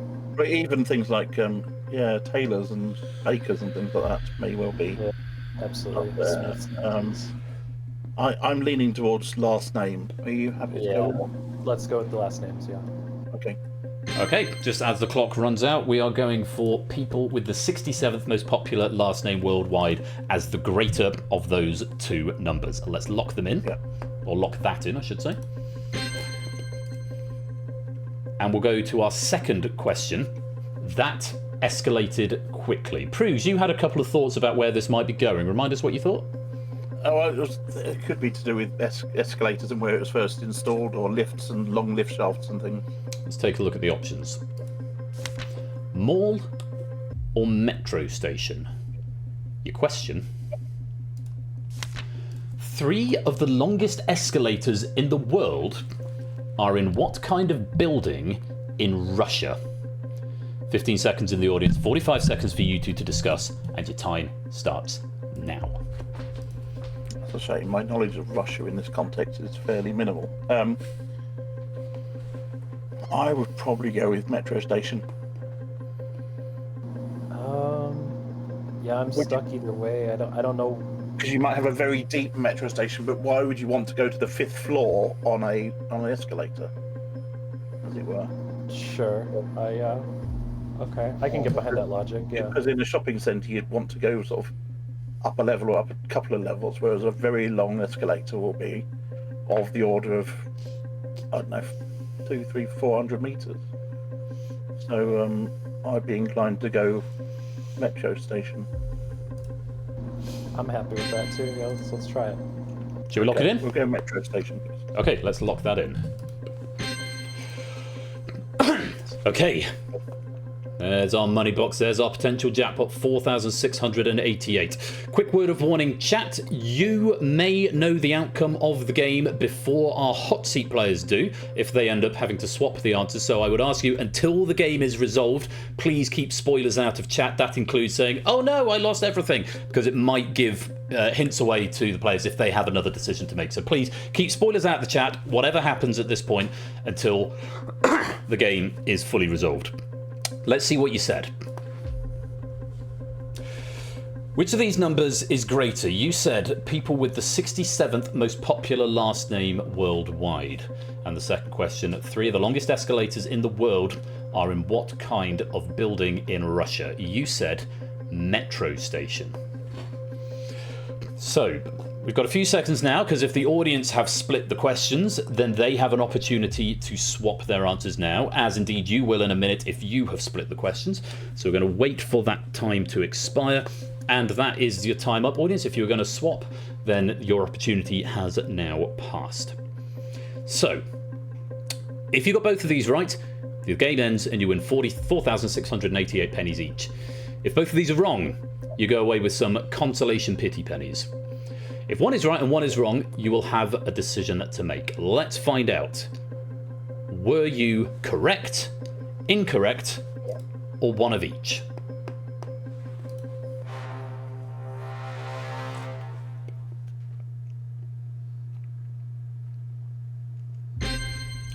Ooh. We haven't seen this very often, but gentlemen, you have split the questions. One of those is right, one of those is wrong. Now, it's up to you. At this point, you can choose to swap one of the answers, and then we will play it out as though it was your first guess, and they'll either both be right or both be wrong. Or you can walk away at this point for half your jackpot, which would be 2,344 each. I'll give you 1 minute to have a little chat about what you want to do, and if you're going to swap, which one you'd like to swap. You've got a minute to discuss it, starting now. What do you reckon, Ape? I mean, at this point, I feel we were a lot more confident in the last name versus country one than we were the mall metro. That was just kind of a toss-up. So if you're happy to gamble, I would swap metro station just for what we were thinking overall. That's really interesting, because I would have said the other way around. Oh!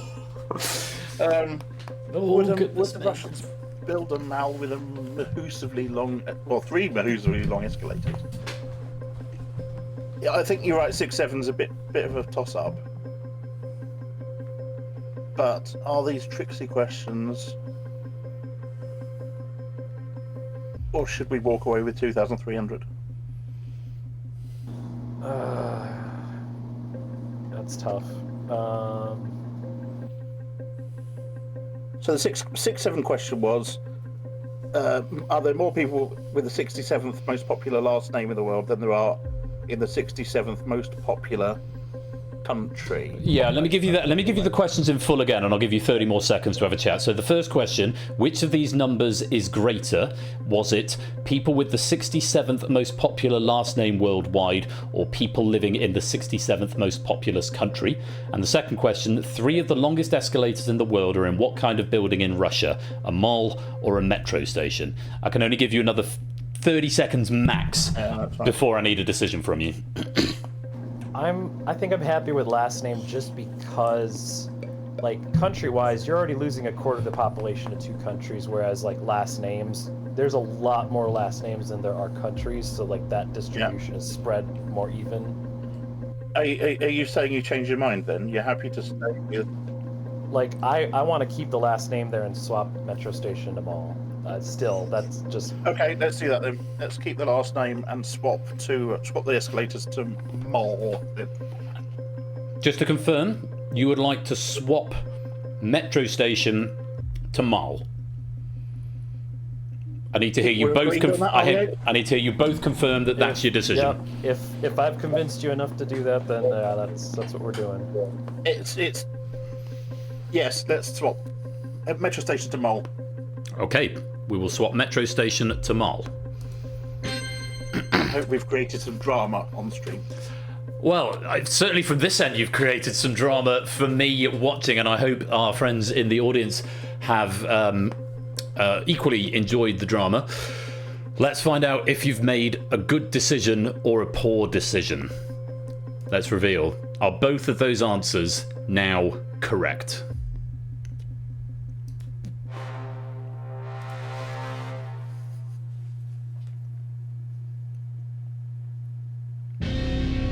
Oh, you've gone the wrong way. Guys, I'm so sorry.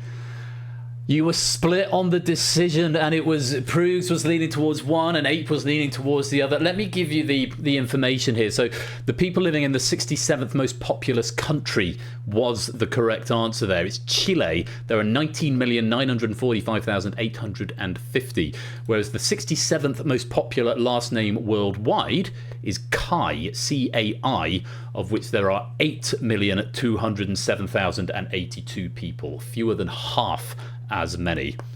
As to the other ones, Yeah, Prues, your logic was, I think, pretty good there. The Ploshchad Lenina, Chernishevskaya, and Admiralteyskaya stations all have a 453-foot long escalator. Okay. So there we go. Oh, guys, it's a really rough ending for you there, but you don't go away empty-handed. I hope you've had a nice time, and you get 200 pennies each for your trouble. We can reveal there the correct answers. 67th most populous country and the metro station. Oh, gents. It's been an absolute roller coaster of a game. It's been up and down all game, and I'm sorry we couldn't finish on and up, but it's been an absolute joy to have you here, and I hope you've had fun as well. I hope we've given value for money. I think so. Light entertainment on a Saturday night. You can't do much better than this. Chaps, I'm going to pop you back into the green room to commiserate together, but thank you both very much indeed for playing, and I'll hopefully see you again in the future, and stick around for the next game if you like.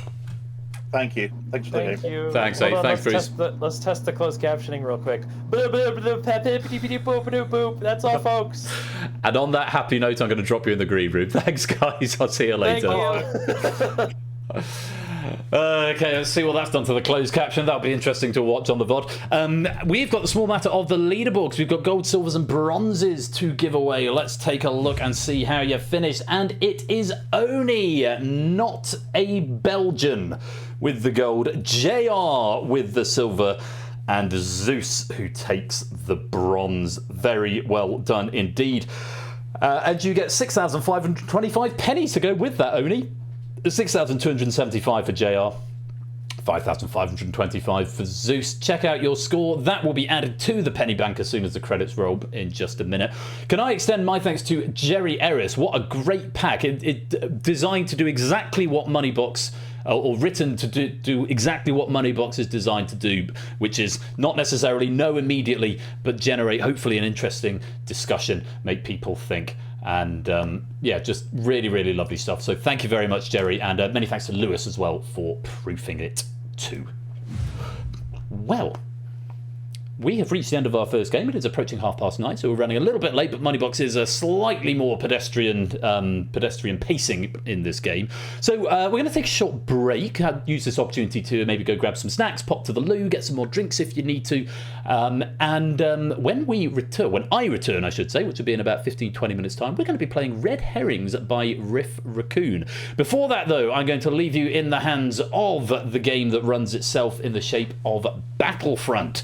It has been written by Poker, proofed by me, and some nice questions to get your teeth into in this little mini tournament game, which we'll play during the break tonight. Congratulations again to our medalists. Thanks to Proogs and Ape for coming to join me, and bad luck on that ending, but a great game throughout. Very many thanks once again to Jerry and to Lewis. You've all been watching Moneybox. I hope you've had fun. I will see you very shortly as game night continues this Saturday night. Battlefront in a few minutes, Red Herrings in about 20 minutes time. I will see you there for even more quiz.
There's a bad ending bonus in the chat. Grab another 64 pennies by typing bad ending, sad face. You need the sad face. Is it not done? You need the sad face. You need the sad face. You need the sad face. You've got to do the sad face, folks. Do the sad face or it won't pick you up. There we go. There we go. Right, grab that bonus, then go get some drinks and snacks and pop to the loo if you need to. Battlefront will be starting in about 4 minutes' time, and when I come back a short while after that, we will be playing Red Herrings by Riff. Do hope you'll stick around this Saturday night for even more game night. Don't touch that dial. We'll be right back.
back to the second part of this evening's game night, where it is time for Red Herrings. Many congratulations to Nando on winning that game of Battlefront right there.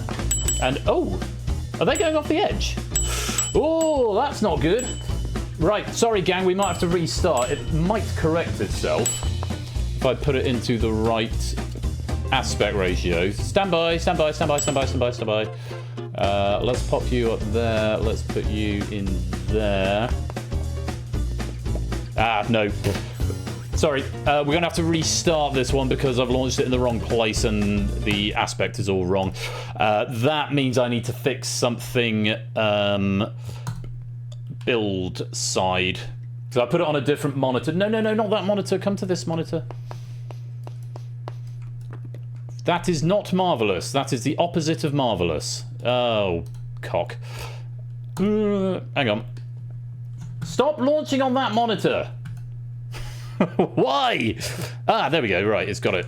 Got it now. So, sorry about that. Let's skip the opening title so we don't have to do it again. As good as that theme tune is. Rift Green Red Herrings. Send question date to build. Hide launch screen. Right, let's try that again. Game with cam. Capture game. Right, there we go. Right, that's better.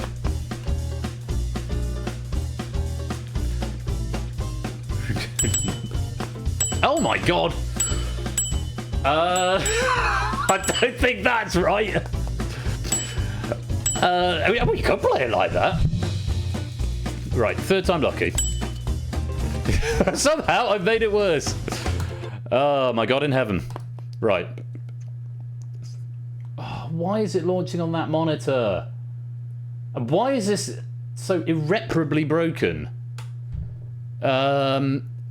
I might just have to disable that monitor for a minute. Hang on. Where's the off button? So, remember those teething problems I mentioned we might have with new hardware? This is a fine example of it. Hopefully that's not going to break anything by turning that monitor off. Let's kill current game. Let's launch again.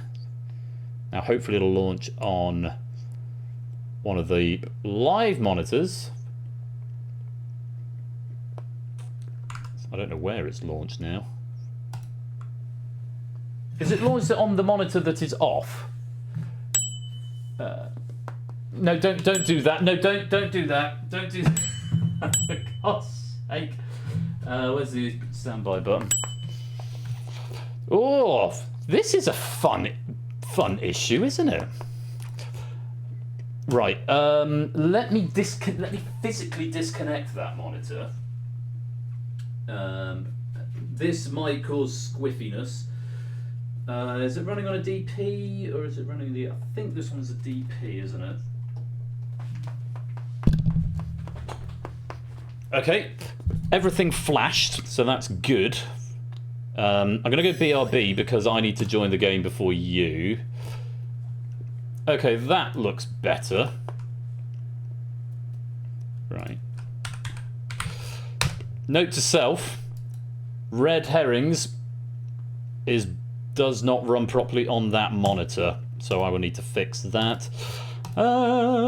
It should be fine because it's just a 1080 feed and it's 1080 on both of them. So anyway, let's go back to game with cam and capture. And Maxio, Pyro, Vertigo, Nando, Effrontery, Quinn, BC, and Apodo, welcome all of you to the stream. Lovely to have you here. To play Moneybox again. That would be fun. Right, let's see if that works now.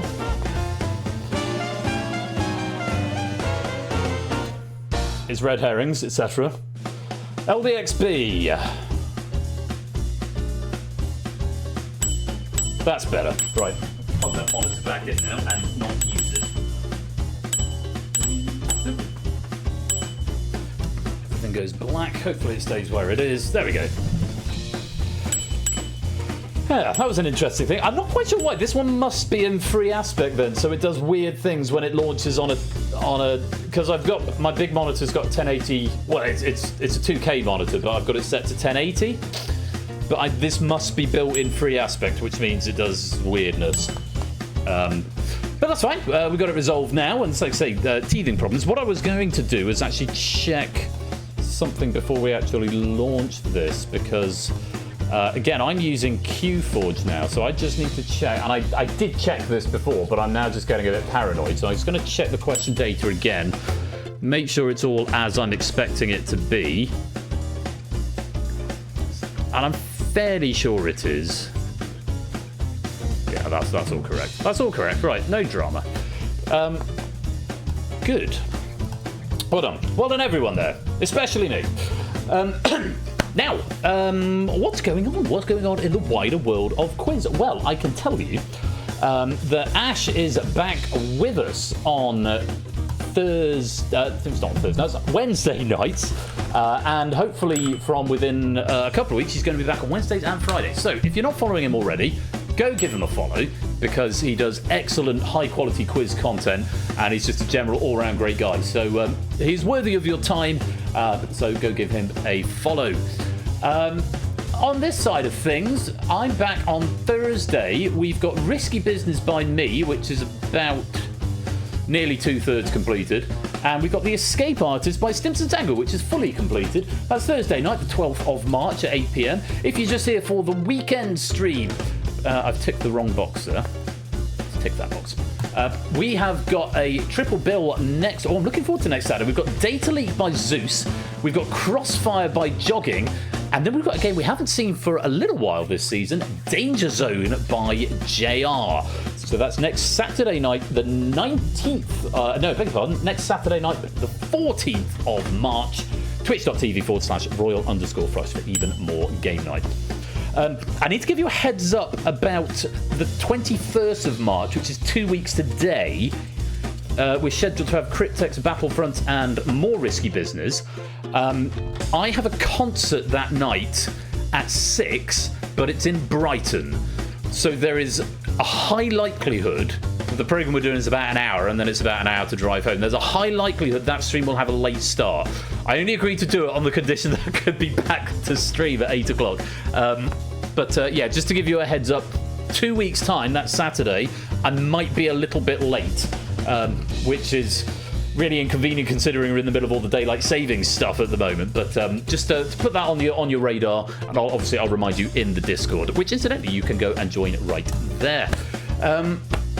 Yeah, season there aren't very many episodes left, I have to say. 1, 2, 3, 4, 5, 6 episodes after today till the end of the season. How game work? Oh, you'll figure it out, Quinn. Don't worry. The rules will be on the screen, but it's all multiple choice, broadly speaking. So yeah, running out, and so at running out of episodes, at some point, I will block the next season. I'm in two minds as to whether I'm going to have a bit of a break in between seasons. Normally, I have at least one stream off. I don't know if I'm going to take a couple of weeks, maybe, just to sort of, regather myself. I mean, I've been going bar one, pretty much twice a week since the beginning of January. So I don't know if I feel like I need a bit of a break, just to sort of recoup and refocus my energies. There's a bit of a backlog on bug lists. I've got QForge that needs rolling out, and people will need to get used to that.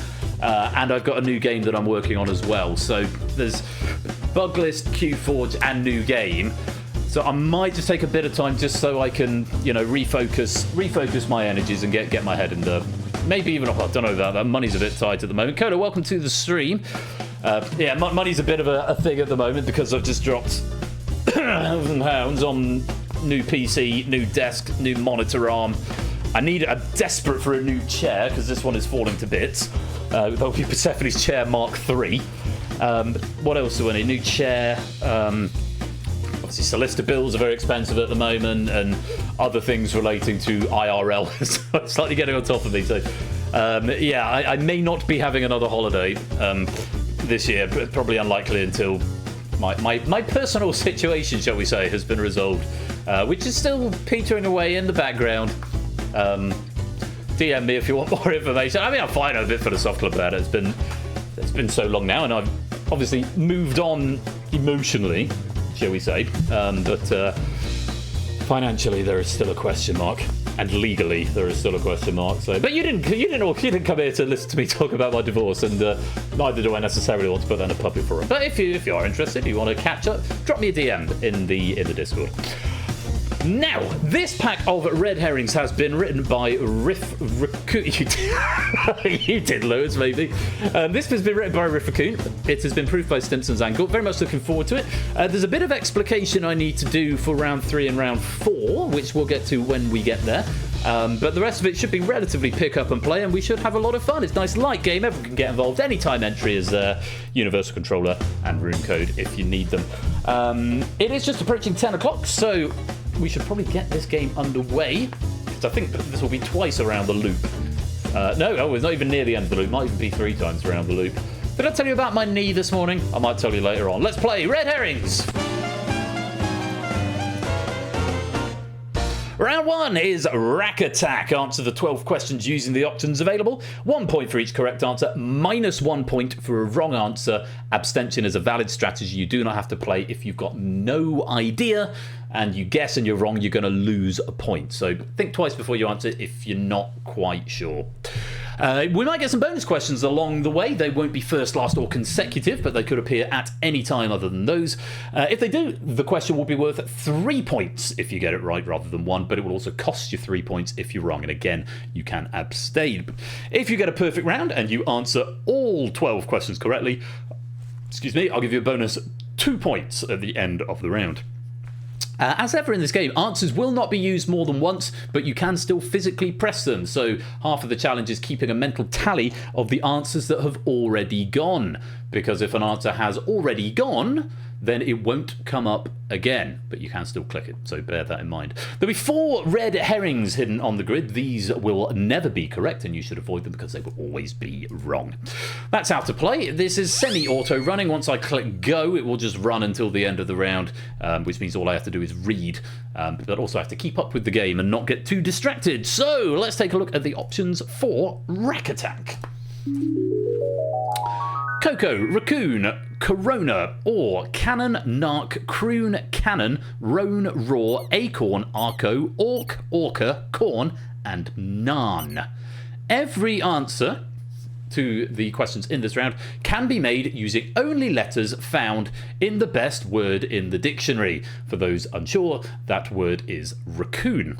Choose the answer that answers the question. It's simple as that. So, nice descriptions coming in. Pick the answer that fits the question. Corona. Is that Corona? I think it says Corona. No, Corona is not the best word in the dictionary. I think we're angling for raccoon here. Anyway, good luck. Have fun. Here's question number 1. Okay, scene during a solar eclipse. It would be the mark of an absolute sadist to say Corona is the best word, wouldn't it? Speaking of, that's the answer to the first question. My Corona. Well done. If you got some points there, on we go. Question number 2. A quercus nut. A quercus nut. Or possibly quercus nut. It's a quercus is probably more accurate there, isn't it?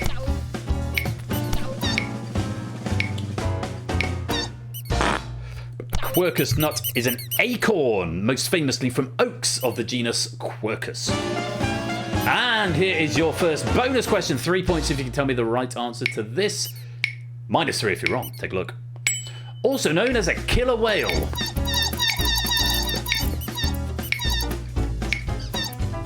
Yay! It's a C agreed on a bonus question. You love to see it. 3 points for everyone. You get a bonus. You get a bonus. Everybody gets a bonus! It's an orca. Fun fact, orcas live in matriarchal societies.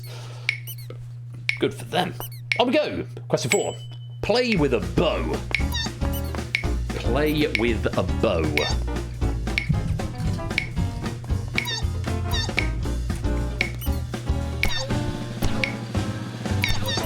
Few abstentions here. Well done if you got this. Arco is the answer. Classical music, it's a direction to indicate to a string player like a violinist. You play with your bow as opposed to pizzicato, which is plucked. Next, Pachelbel wrote one in D.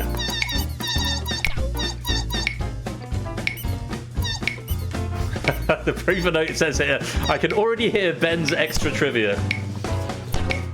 The notes here are classical music stuff in it. It's cannon with 2 ends and not anything else. Fun fact, it's not actually a cannon, it's a ground base, but I'm sure you all know that. Next question, the main ingredient in Doritos.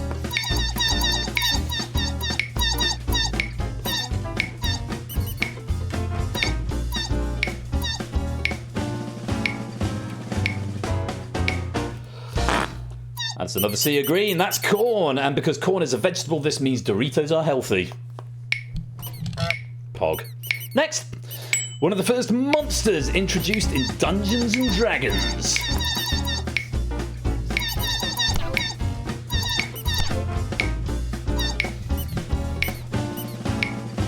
Taco Bell's canon. Don't know how that goes. That's an orc. Orc. You might know them also from Lord of the Rings and the Middle-earth legendarium. Next. Milk chocolate in the UK must be 20% this. God, I hope the answer's not raccoon. That would be awful. 20%. Milk chocolate in the UK must be 20% cocoa or cacao, possibly. Yes, must be 20%. It's another sea of green. On we go. A horse coat colour. I say I don't see many horses wearing coats. They've got too many arms, haven't they? Coats have 2 arms, traditionally.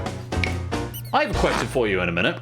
The answer is rowan, a pattern characterised by an even mixture of coloured and white hairs on the body. It might be roan or rowan. It's another bonus for you, 3 points if you can find the right answer here. What you're going to hear Katy Perry do.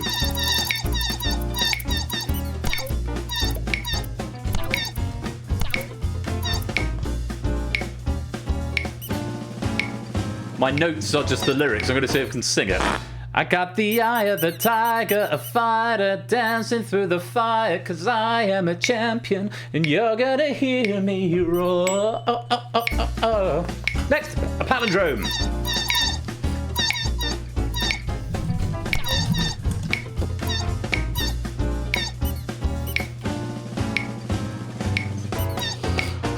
Did you hear about the Indian restaurant that went out of business when it tried to sell bread as an appetizer? It was a non-starter. Finally, a scoring shot in billiards. Epic Galley, welcome to the stream.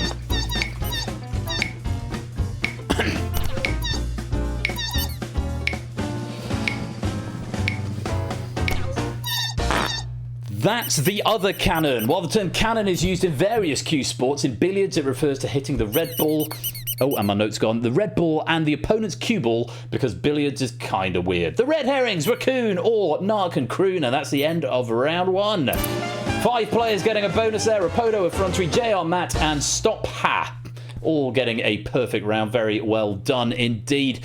And yeah, the raccoon note here is, would I really write a question to which the answer is raccoon? Very well played if you got a perfect round there. Nice start for us all. Everybody with positive scores on the board, which is very encouraging. Yeah, well done. Well done, everyone there. I was going to tell you something. Oh, yeah. I was going to ask a question. When the coat thing came up, the coats for horses. Why do we... And I genuinely don't know this, and I haven't looked it up. There is probably a good reason. I just wonder if anyone knows. Why do we refer to a pair of pants... a pair of trousers when there's only one? A pair of socks I get, there are 2 of them. A pair of shoes I get, there's 2 of them. Now, we'll say, well, because there's 2 holes to put your legs in. But a shirt has got 2 holes to put your arms in. You don't call it a pair of shirts, and you don't call it a pair of coats. Why are things on the legs? Is it because you've got 2 legs?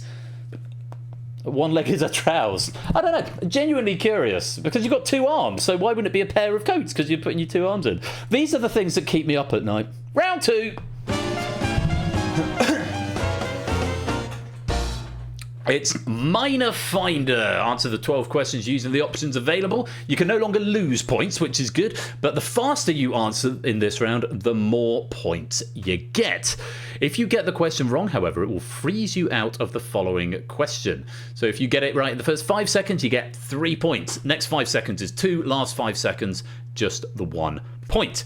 but still points all the way if you get it right. Get it wrong, you get no points, and you're frozen out of the next question. Now, again, bonus questions may appear, and these will be worth a flat rate of 5 points. So the bonuses won't have the timed element. They're just worth 5 points if you get it right. However, you can still freeze yourself out of the following question on a bonus, and you can be frozen out of a bonus if the question before if you get the question before wrong. Bonuses won't be first, last, or consecutive. So if you've just seen a bonus, the next one won't be a bonus.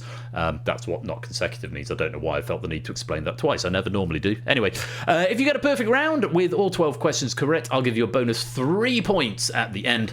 And as ever, answers are not used more than once, and there's 4 red herrings hidden on the grid, which will never be correct. Should we take a look at our options? I think we should. Minor Finder options are: Binghamton Rumble Ponies controlling operating systems on a chessboard in a movie trilogy starring George Lopez, New Hampshire Fisher Cats on almost every episode of The Traitors, Erie Seawolves, Rocket City Trash Pandas, playing NHL hockey in Detroit.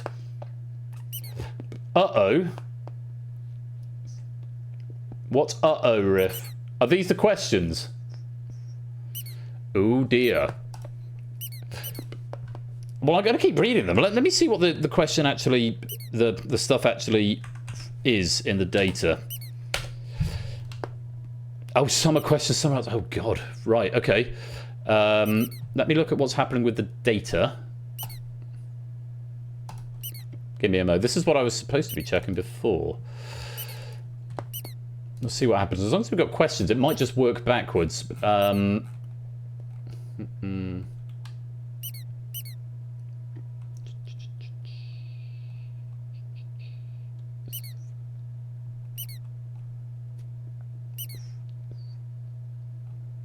mean, this is what the data says.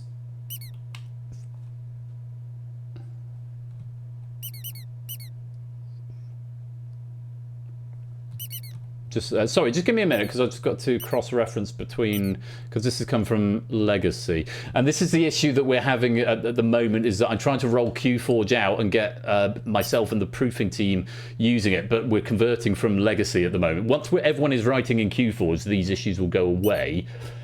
I mean, this looks like it marries up with... 4 of these are answers, the rest are questions.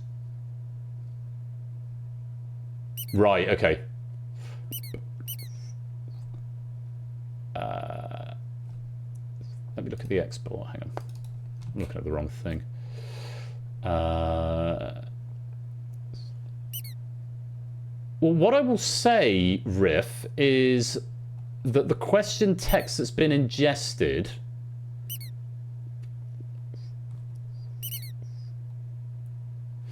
What's been ingested into the game is what is on the Google Sheet.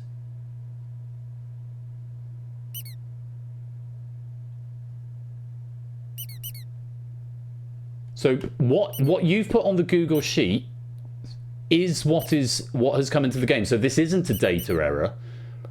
That it is what was provided. It has transposed from one to the other correctly. Apologies everyone for stalling. Let me just check what Simpson's saying. Yeah, Simpson confirming this. They've had a look in QForge as well, and just cross-referencing what came from the Google Sheet into QForge. It is as it was written, so to speak. So, not sure if the intent, if it was input initially incorrectly, or if you've just sort of misremembered. I mean, what I'm going to suggest is that we play it out. And this is what Stimpson proved as well. So if it had been wrong, then Stimpson would have flagged it before now. So it doesn't look like it's a data error. Sorry, everyone. Apologies for that. It was just, again, I'm slightly, because new software coming out, new ways of doing things. It's so it looks like it's all should be. Let's Looking at it on mine, it looks like what I expect. Okay, so we could. It might be a. Sorry, man. Don't worry. It's good to check these things. Don't worry at all. Don't worry at all, Riff. So just say they're your questions. I want them to be answered. And if it's a data error on my part or a software error, then I apologise. But this does look like what was given. So let's see how it plays out. Rest of the options: playing NHL hockey in Detroit, on a Jeep, on Tom Cruise's face in Top Gun, in a packet of custard creams, on the flags of Bhutan and Malta, in a 2000 Clint Eastwood movie, on Canadian $1 coins, and in beer. Right. Okay, so the host notes are different. It says here in my notes, you are looking at 16 minor league baseball teams, which we're not. Each question describes where you might find one of the teams based on their nickname. For example, if an answer was Lansing Lugnuts, the question might read on a car wheel because you'd find Lugnuts on a car wheel. Okay, so what looks like it's happened here, Riff, is that you've intended to do one, but you've actually entered the data the other way around. Let's see if it still pans out, which might also explain. I think I was going with the other. So I think, yeah, I can see what's happened here. I think maybe there might have just been an error in the data. But let's see if the round still plays, and we'll all have fun all the same, I'm sure. Anyway, good luck, have fun. Here's question number 1. I see what's happened as well. We'll discuss it afterwards. Starting off with Charlotte Knights. Thank you for your patience there, everyone, just while we check that. Just going to check ahead to the next round.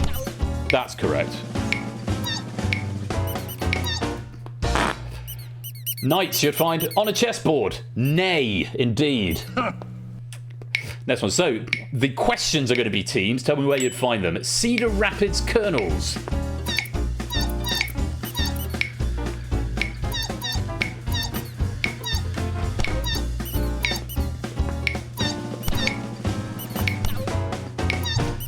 Find them on a controlling operating system. The computer term kernel is so named because it acts like the center or seed of the system. Vertigo, Quinn and Conrad, you are frozen out, but here's a bonus for everybody else. Akron Rubber Ducks.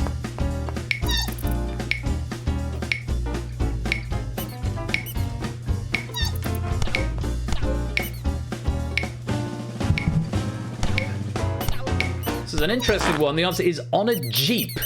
Jeep ducking describes a trend where Jeep owners leave rubber ducks on the cars of other Jeep owners for reasons. On we go. Las Vegas Aviators.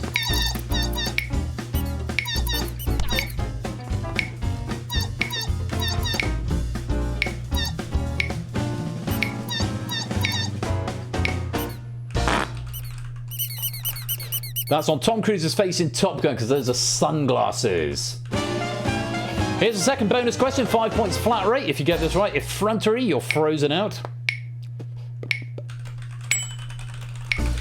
Sugarland Space Cowboys.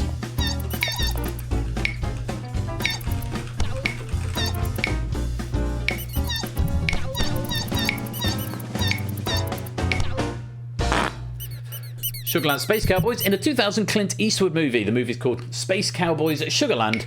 It's found near Houston, Texas. To our next one. Rochester Red Wings.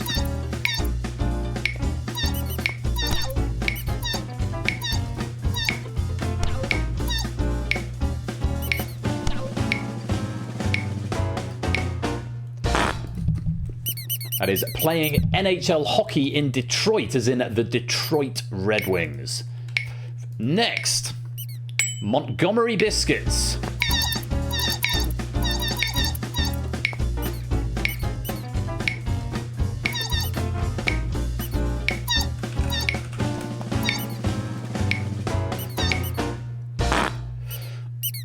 They'd be in a packet of custard creams, and from Riff here, I think Montgomery Biscuits would be an excellent name for a dog. Another bonus question, 5 points flat if you can tell me this. San Antonio Missions.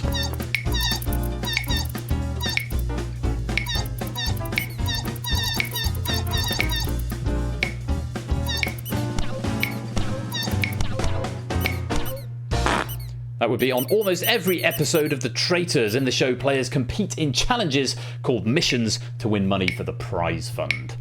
Next, Great Lakes Loons.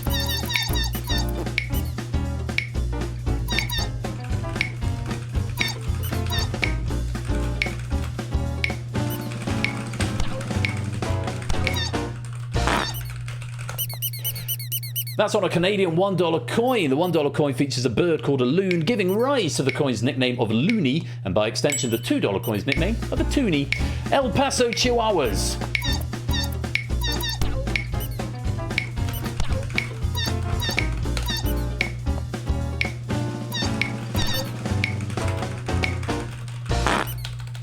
That would be in a movie trilogy starring George Lopez. I have never seen a Beverly Hills Chihuahua movie, but I can only assume that they are movies.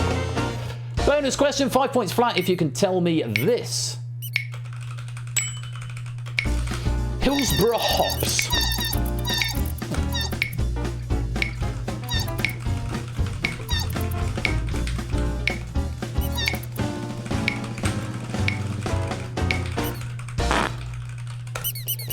That would be in beer, because beer stuff. Hops you get in beer.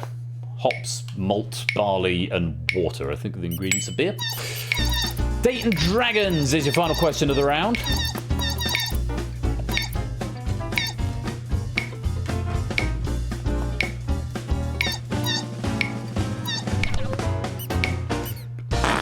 Dayton Dragons will be on the flags of Bhutan and Malta. And your red herrings in that round. Clearly earmarked due to the data error. Binghamton Rumble Ponies, New Hampshire Fisher Cats, Erie Seawolves, and Rocket City Trash Pandas. Any bonuses that round? Yes, Ralph with the perfect game, getting 3 bonus points. Well played. Right, I'll explain what's happened in just a minute. But first of all, Malta has a very tiny dragon on it because the flag features a depiction of the George Cross awarded to the island nation following World War II. I was slightly distracted in that round, and again, apologies for the delay at the beginning of that. We're just trying to figure out what's happened, because if it's a software error and there's been a transpositional error between the legacy spreadsheet and QForge, that's my bad, and I should have done better testing, and that's entirely on me, and I would be profusely sorry. As it happens, it looks like QForge is behaving as intended, and we may have just had an original error in the data when it was input into the spreadsheet. So the round still worked. It just meant the red herrings there were slightly better signposted than they otherwise might be, but still played out really nicely, and a lovely round. Thank you very much, Riff. And at the end of round 2, Ralph has got the lead with 56. Matt and Stop Ha are in second with 50, and Effrontery is currently in third with 46. Right, also other ends well. Lovely round. Shall we have another one? This is the Stop Hammer Tim. Oh, very good. Very good. Right, this is the round. I may need to do a little bit of an explanation at the beginning, so make sure you're paying attention, and if you're watching on mute, put the subtitles on, which if you're watching on mute and don't already have them on, you're not going to know what I've just said there, so that was a fairly moot point. Anyway, round 3. Lit Hit is at round 3. You need to answer the 9 questions using the options available, so 3 fewer questions, and 1 fewer red herring as well. You get more points for each consecutive correct answer. Get it wrong and it will break your streak. Abstain and it preserves your streak. So you get 1 for the first one you get right, then 2, then 3, then 4. If you abstain and then get a subsequent question right, the next one would be worth 5. If you get it wrong, you wipe out and you have to start building from 1. So it's a sort of round where if you've gotten 4 right in a row and you're not sure of the next one, it might be worth a guess, but it might be worth abstaining to preserve your streak. That's a decision you have to make. No bonus questions in this round, but if you do get a perfect round of 9 questions correct, I will give you 5 bonus points. As ever, answers are not used more than once, and there are 3 red herrings hidden on the grid which will never be correct. So, putting subtitles on would be beneficial just as I explain it, because you'll need to you want to understand how to play the round, which I am about to explain after I have revealed the options. That's what we're expecting to see. Les, Ant, Arm, Bit, Ice, Sea, Hour, Ace, and Ent, Man, Let. Those are the options. So, listening carefully. Each question will contain an author with a year of one of their works and a musician and a year of one of their works. The 2 works will overlap by 3 letters, which is the answer to the question. So it's a bit of cryptex. Red herrings meets cryptex a little bit here. So, for example, Stieg Larsson 2005 and the Spice Girls 1997 would clue to The Girl with the Dragon Tattoo and Too Much, or the girl with the dragon tattoo much, giving 2TOO. That makes sense? So smash the answers together and take the 3-word overlap. That is your answers. Note here from Riff also saying, don't worry, the actual questions are easier, I promise, but just remember the answer will always be, if you take nothing else away, the answer will always be the last 3 letters of the book title and the first 3 letters of the song title. So even if you know one but not the other, you can still take a guess. Okay, so in a way it might be slightly easier because you're getting 2 clues to each answer. Last 3 letters of the book title or first 3 letters of the song title. G. Eisens, welcome to the stream, my brother. Hope you're keeping well. Hope you're ready. Hope that makes sense. Good luck. Have fun. Here's question number 1. Lucy Maud Montgomery, 1908, and Engelbert Humperdinck, 1997.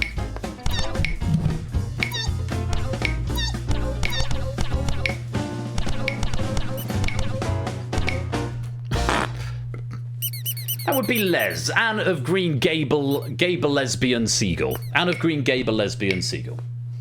Next, Leo Tolstoy, 1869, and Motorhead, 1980.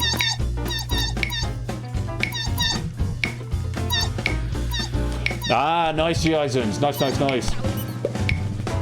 Yeah, it's sort of a reverse cryptex, Silent Marine. I love this one. Ace is the answer. That's War and Peace of Spades. Well done if you got that. Purple if you're on a streak, blue if you're not. Next one. Ernest Hemingway, 1952, and M People, 1996. I just looked at the answer. This is great. This is great.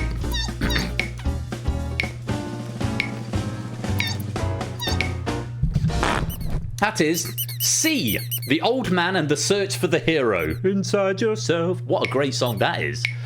Next one. Fyodor Dostoevsky, 1866, and Metallica, 1991.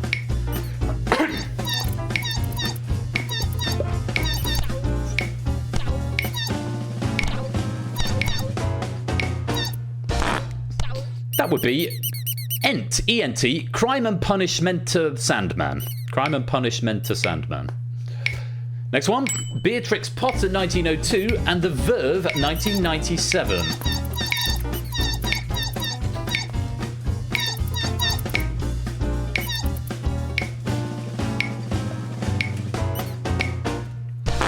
That would be Bit, because that's The Tale of Peter Rabbit, A Sweet Symphony. Well done if you got that one. Next one. Jane Austen, 1813, and Vanilla Ice, 1990.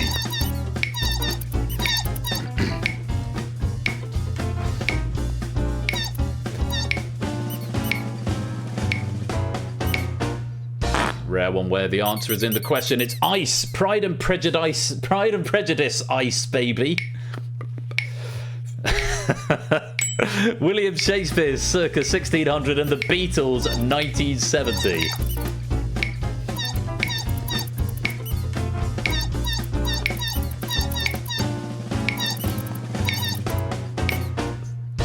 That would be let, as in Hamlet it be. It's just what was Ben trying to say all the answers. It is a fun thing to do. These are very funny. Next one, H.G. Wells, 1897, and Shania Twain, 1997.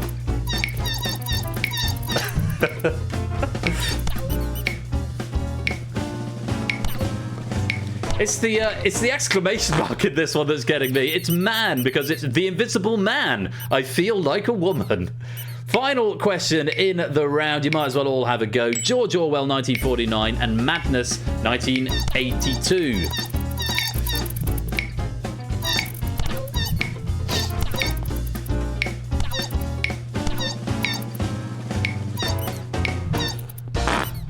That would be our, as in 1984 house. And the red herrings for you there. Ant, arm, and and. And that is the end of round 3. Any bonuses going out there? Let's take a look. Yes, Stop, Hammer, Tim, and Shapes picking up a bonus 5 points apiece for a perfect round, taking only up to the perfect round score of 100. It's not a perfect score, but the nice round score, I should say, of 100. Very well done, Oni. You have the lead. Ralph is in second with 92. Shapes is in third with 89, but there is one more round to go. Oh my god, that's a lot of raid messages have come in that I need to check through while the lottery's on. I've already got quite a long shortlist, so I think we're going to be spoilt for choice tonight. Right, one final round this evening, friends. Let's go and take a look at round 4.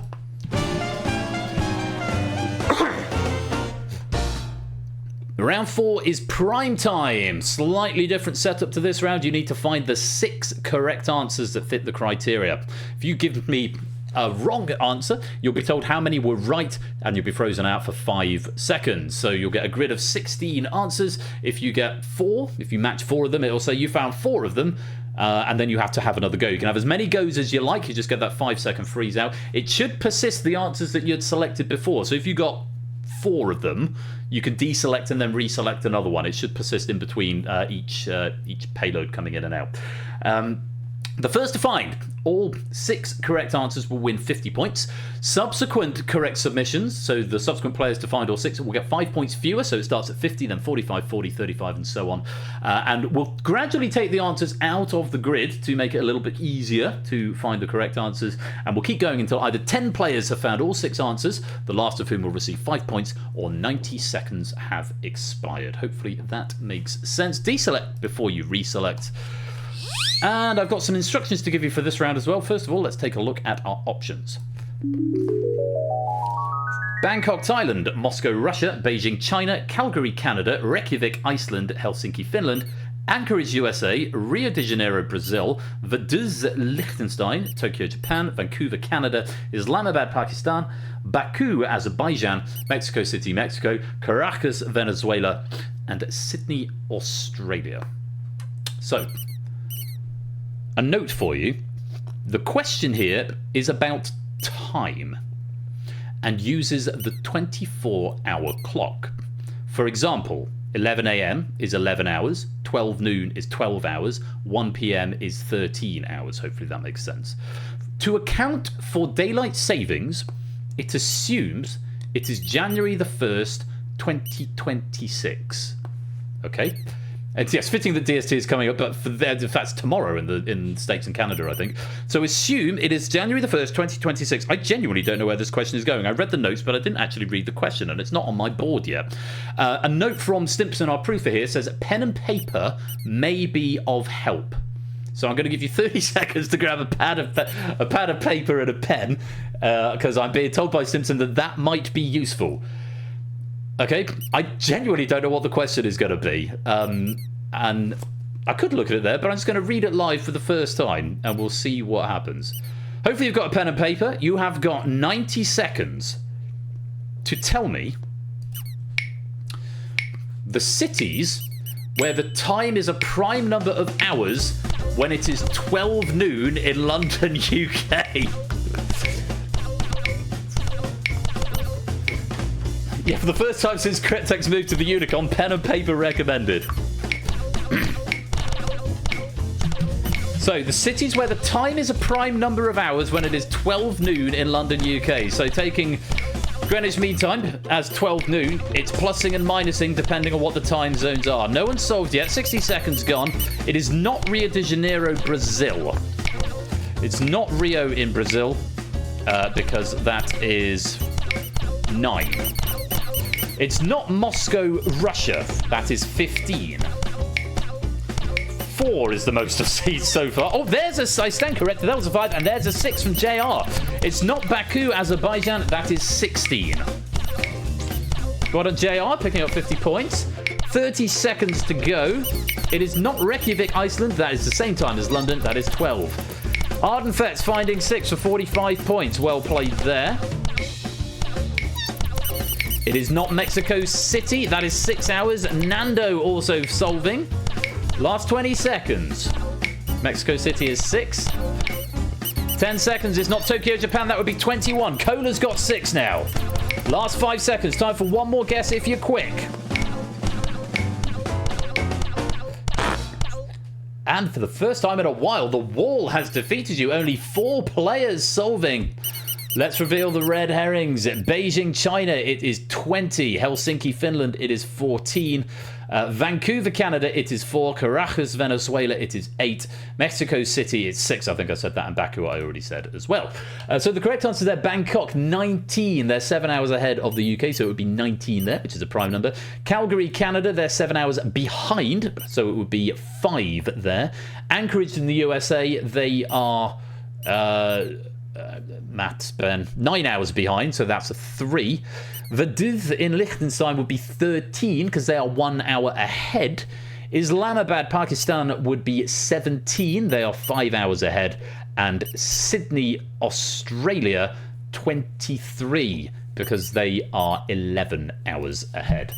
Hopefully that makes sense. Well done to the 4 players who solved it, and it's those 4 players who are going to form our medalists, because we've got a tie in the top as well, only deprived of a gold medal, and the bronze with 106 goes to Nando. It's a tied silver for Kola and Fett with 109 apiece, but winning red herrings tonight with 122. Your gold medalist is JR.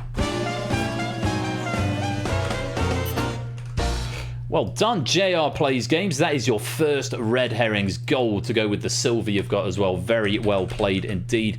Fets, for you, that is your second silver. And Kola, it is your... Where are you? It's your 4th silver. You now have 4 of each colour. 4 gold, 4 silver, 4 bronze. Very well done, Kola. And Fluid Fernando as well.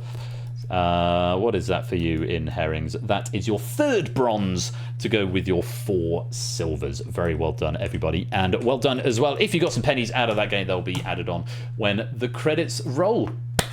Well, that has been a huge amount of fun. Thank you very much to Riff for the question data there. Very creative, as always. We always expect from Riff Raccoon there. Nice, gentle questions, I felt, as well. So something for everyone there. Very, very many thanks for Stimpson as well for proofing it and being my second eyes on the data there. Apologies about the slight mix-up in the data there, but I think the round still played out fine. It just meant your red herrings were a bit signposted, but hopefully we all had fun nevertheless. And very many thanks again to Riff.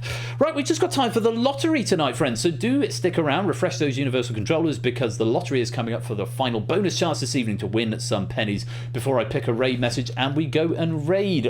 Jerry's out, but Nico could be a good option. He's playing Resident Evil, the new one, Resident Evil Requiem, I think. So we're probably going to go give Nico a read.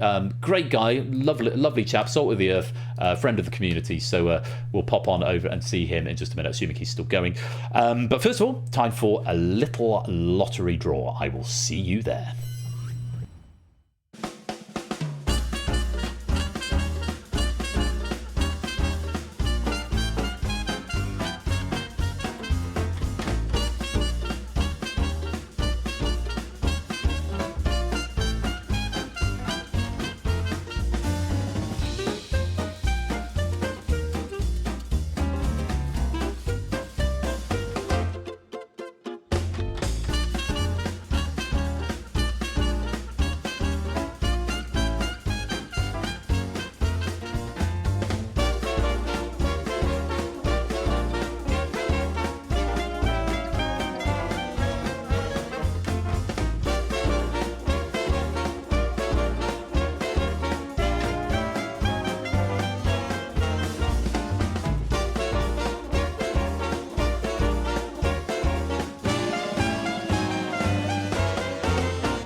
It is Saturday night. We are live from the Game Night Control Center, and it is time for the weekend lottery draw.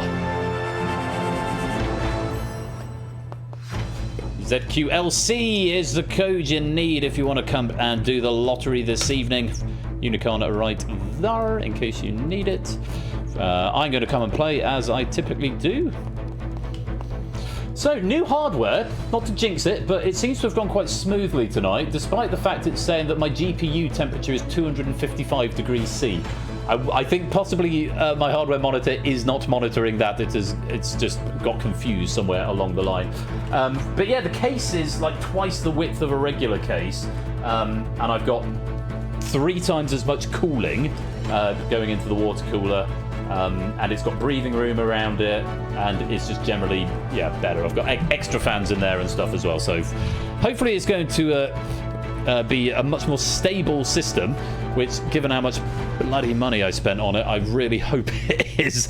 So if I'd had a blue screen tonight, that would have been, I would have been significantly sadder than you, because it set me back a few quid, which is perhaps a little irresponsible given the thing I talked about with the money coming out of every orifice at the moment for various things. But hey, I think it's important to be able to deliver stable, reliable streams where if things are going wrong, it is to do with things that I should have fixed, like software, rather than just my hardware dying. I feel happier with this system. I feel less anxious, and I'm hoping by extension you guys feel less anxious as well, because there is nothing worse than working with a PC that you think this might just die at any minute for no reason and ruin the stream. And they say the catalyst for, because I got a quote for it, and then I thought, oh, I'll make it work, that's too much money. And then last Saturday I had a blue screen of death 5 minutes after I stopped broadcasting. Last Saturday was really great fun. I had a wonderful time. And then before I did the pack down, literally 5 minutes after I stopped streaming, the whole system, I had a proper blue screen of death. Your system has stopped working, a black screen of death as it is now. And I thought, no, this can't go on. So I took the decision. It took a big hit. It was a big expense, but hopefully it's going to be worth it and deliver more stable streams and more entertainment and fun for all of you guys.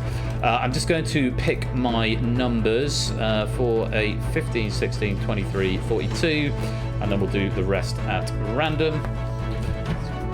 There we go. So we've got 35 of you in.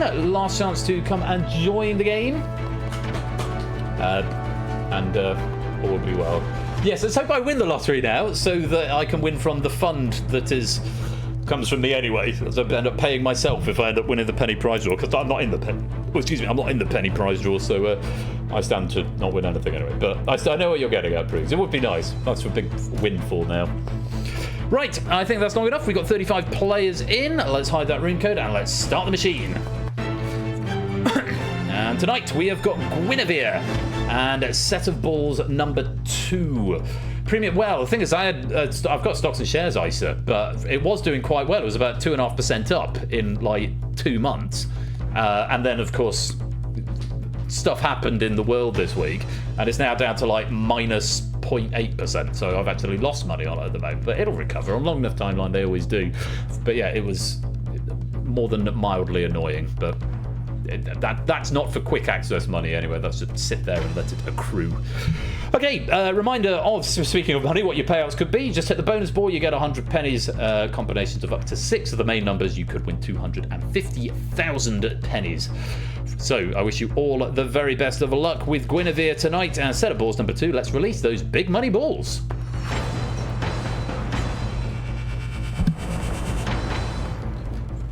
And in they go. It is quite nice looking at this on a big 32-inch screen, without the trim around the edges. Looking at the balls in the machine, it's really very pleasant. There we go. There's the shuffle we're looking for. So let's hope Lady Luck is on your side. Very best of luck to you all. Let's start the draw. And yes, indeed, investments can go up as well as down, or can go down as well as up. It'll be all right. Right. Good luck. Let's see. The first ball out of the machine tonight. It's a yellow one. Number 46. 4th appearance for that in the main lottery draw. We last saw that on Saturday, the 13th of December.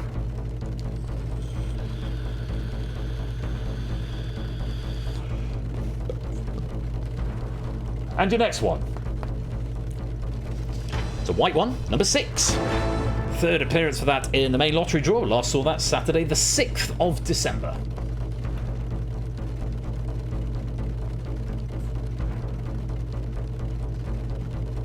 And let's have a third one.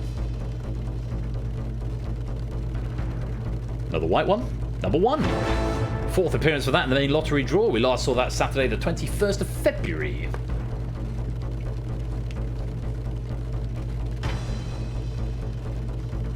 The fourth ball. I'm not doing very well. I've got 1 on 4 lines. It's a pink one, number 21. Fifth appearance for that in the main lottery draw. We last saw that on Saturday, the 7th of February.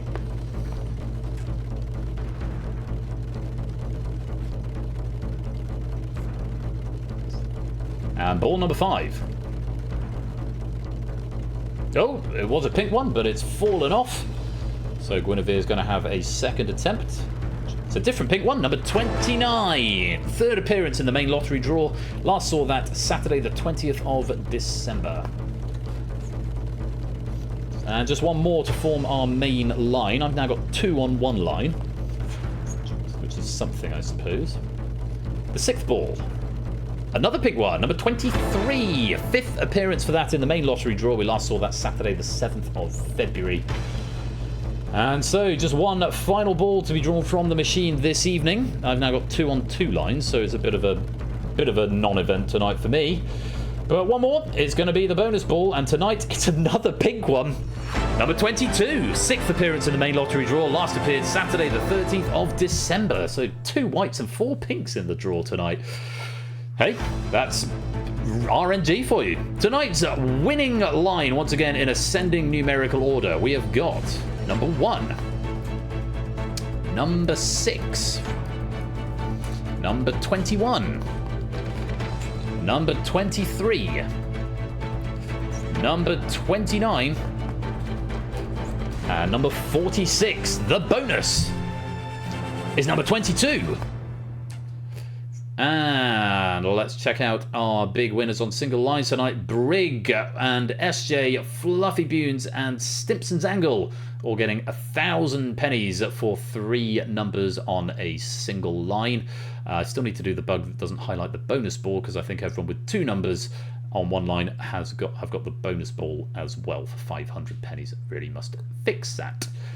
And big overall winners, Zeus. He's playing a Galaxy Brain Strat, 2,500. That looks like that's 250 on each of the 10 lines. It looks like he may have done the same line for all of them.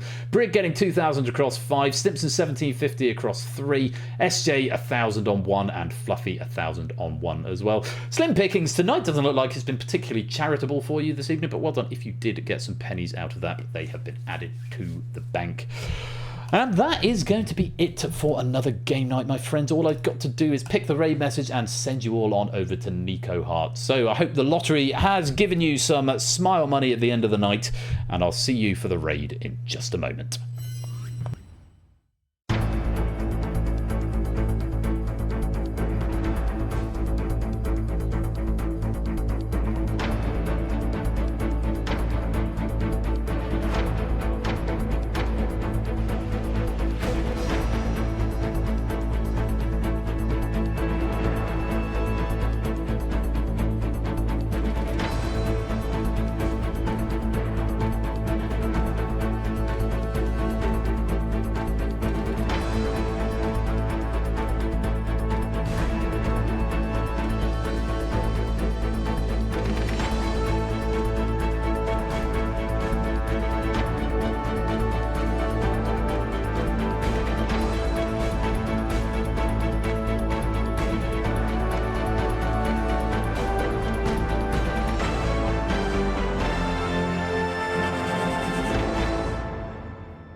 Brig, welcome to the stream. I know you're saying cheerio, but thank you for stopping by. Lovely to have you here. And I hope you had fun tonight. So, let's just check that Nico is still going strong and he's not about to wrap up. Looks like it. I mean, it's been going for 7.5 hours. The chat doesn't seem to suggest he's about to end. So we'll go give him a cheeky raid in a minute. I've got to go through these raid messages. There are some good suggestions tonight, so let's have a little peep and see what I like. From Conradlack, something with letters, and 100 pennies if you are the honourable mention, and 250 pennies plus the episode title plus the raid message if you're the one we select tonight. From Kegler Coach, lie down this instant. From Stilgar, someone set up us the bong. From Oni, special relationships dead, lads. Meter, I hardly know her. From 8 Minky. Limboing for your Trinidadian hamster. From Matt the Sprat. To you, oh no, actually that's on the short list. Meme all the time, quiz occasionally. From Lewis. Only sadness is rewarded. From Stimpson's Angle. The opposite of marvellous. From Mr. Vertigo. A horse with a donkey jacket. From Fluffy Bunny. That's what consecutive means. From Proogs. Stop Hammer Tim. From Oni. Which leaves me with about 4 to choose from. Ooh, Stilgar, unemployed working Cocker Spaniel. I did like that one. 4th place. Down to 3. To you I bequeath an even lower bar. From Lewis. That's one I almost said before. 3rd place for that one. 2nd place. Let's lock in death. From AB Me. Which means the raid message tonight in a similar sort of tone to that, but inspired by the wonderful accidental saying in Moneybox earlier on. It goes to Kegler Coach. Let's get rid of America. Let's see what Nico makes of that. We're raiding a British streamer, so that kind of works. Let's get rid of America is tonight's raid message. And I'm hoping any Americans amongst us here are seeing the funny side of that. That's going to capitalise it properly. There we go. Let's get rid of America. Guys, that is it from Game Night for this evening. I hope you've had fun. Very many thanks once again to the question writers for this evening, to Jerry for Moneybox, and thanks to Lewis for proofing it, to Poker for Battlefront, and to Riff for Red Herrings, and to Stimpson for proofing it as well. Very many thanks, as always, to the mod team, admin team who were behind the scenes to make sure things keep working. And very many thanks to all of you, of course, for tuning in once again. I hope you've had fun with the quiz. Oh, there are some pennies I need to cash in, so I haven't got that window open at the moment. I had to cover it up. So yes, there are some more cash-ins to do, but let me do those very, very quickly before we go and raid. TVP and Matt the Sprat and Silent Marine are all cashing in a lottery draw. Real success to you all. 516, 1108, and 1292. That sounds about right. 2 of you beating the odds there. Very well done.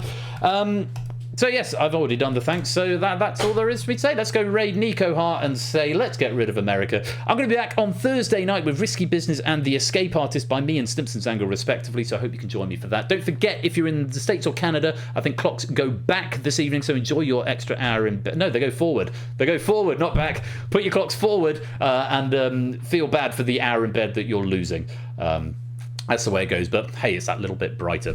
I'll see you Thursday night. If you're just here for the weekend stream, Data League Crossfight and Danger Zone next Saturday, I'll see you for that.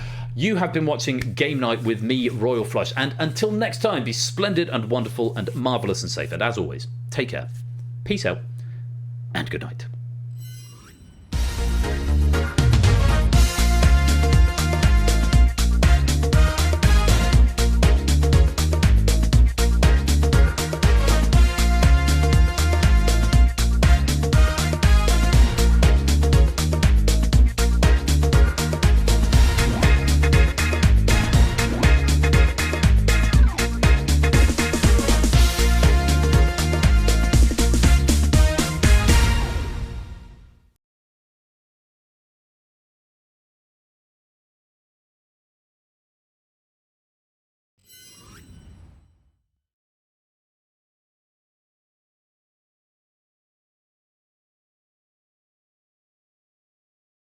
Captain Ezekiel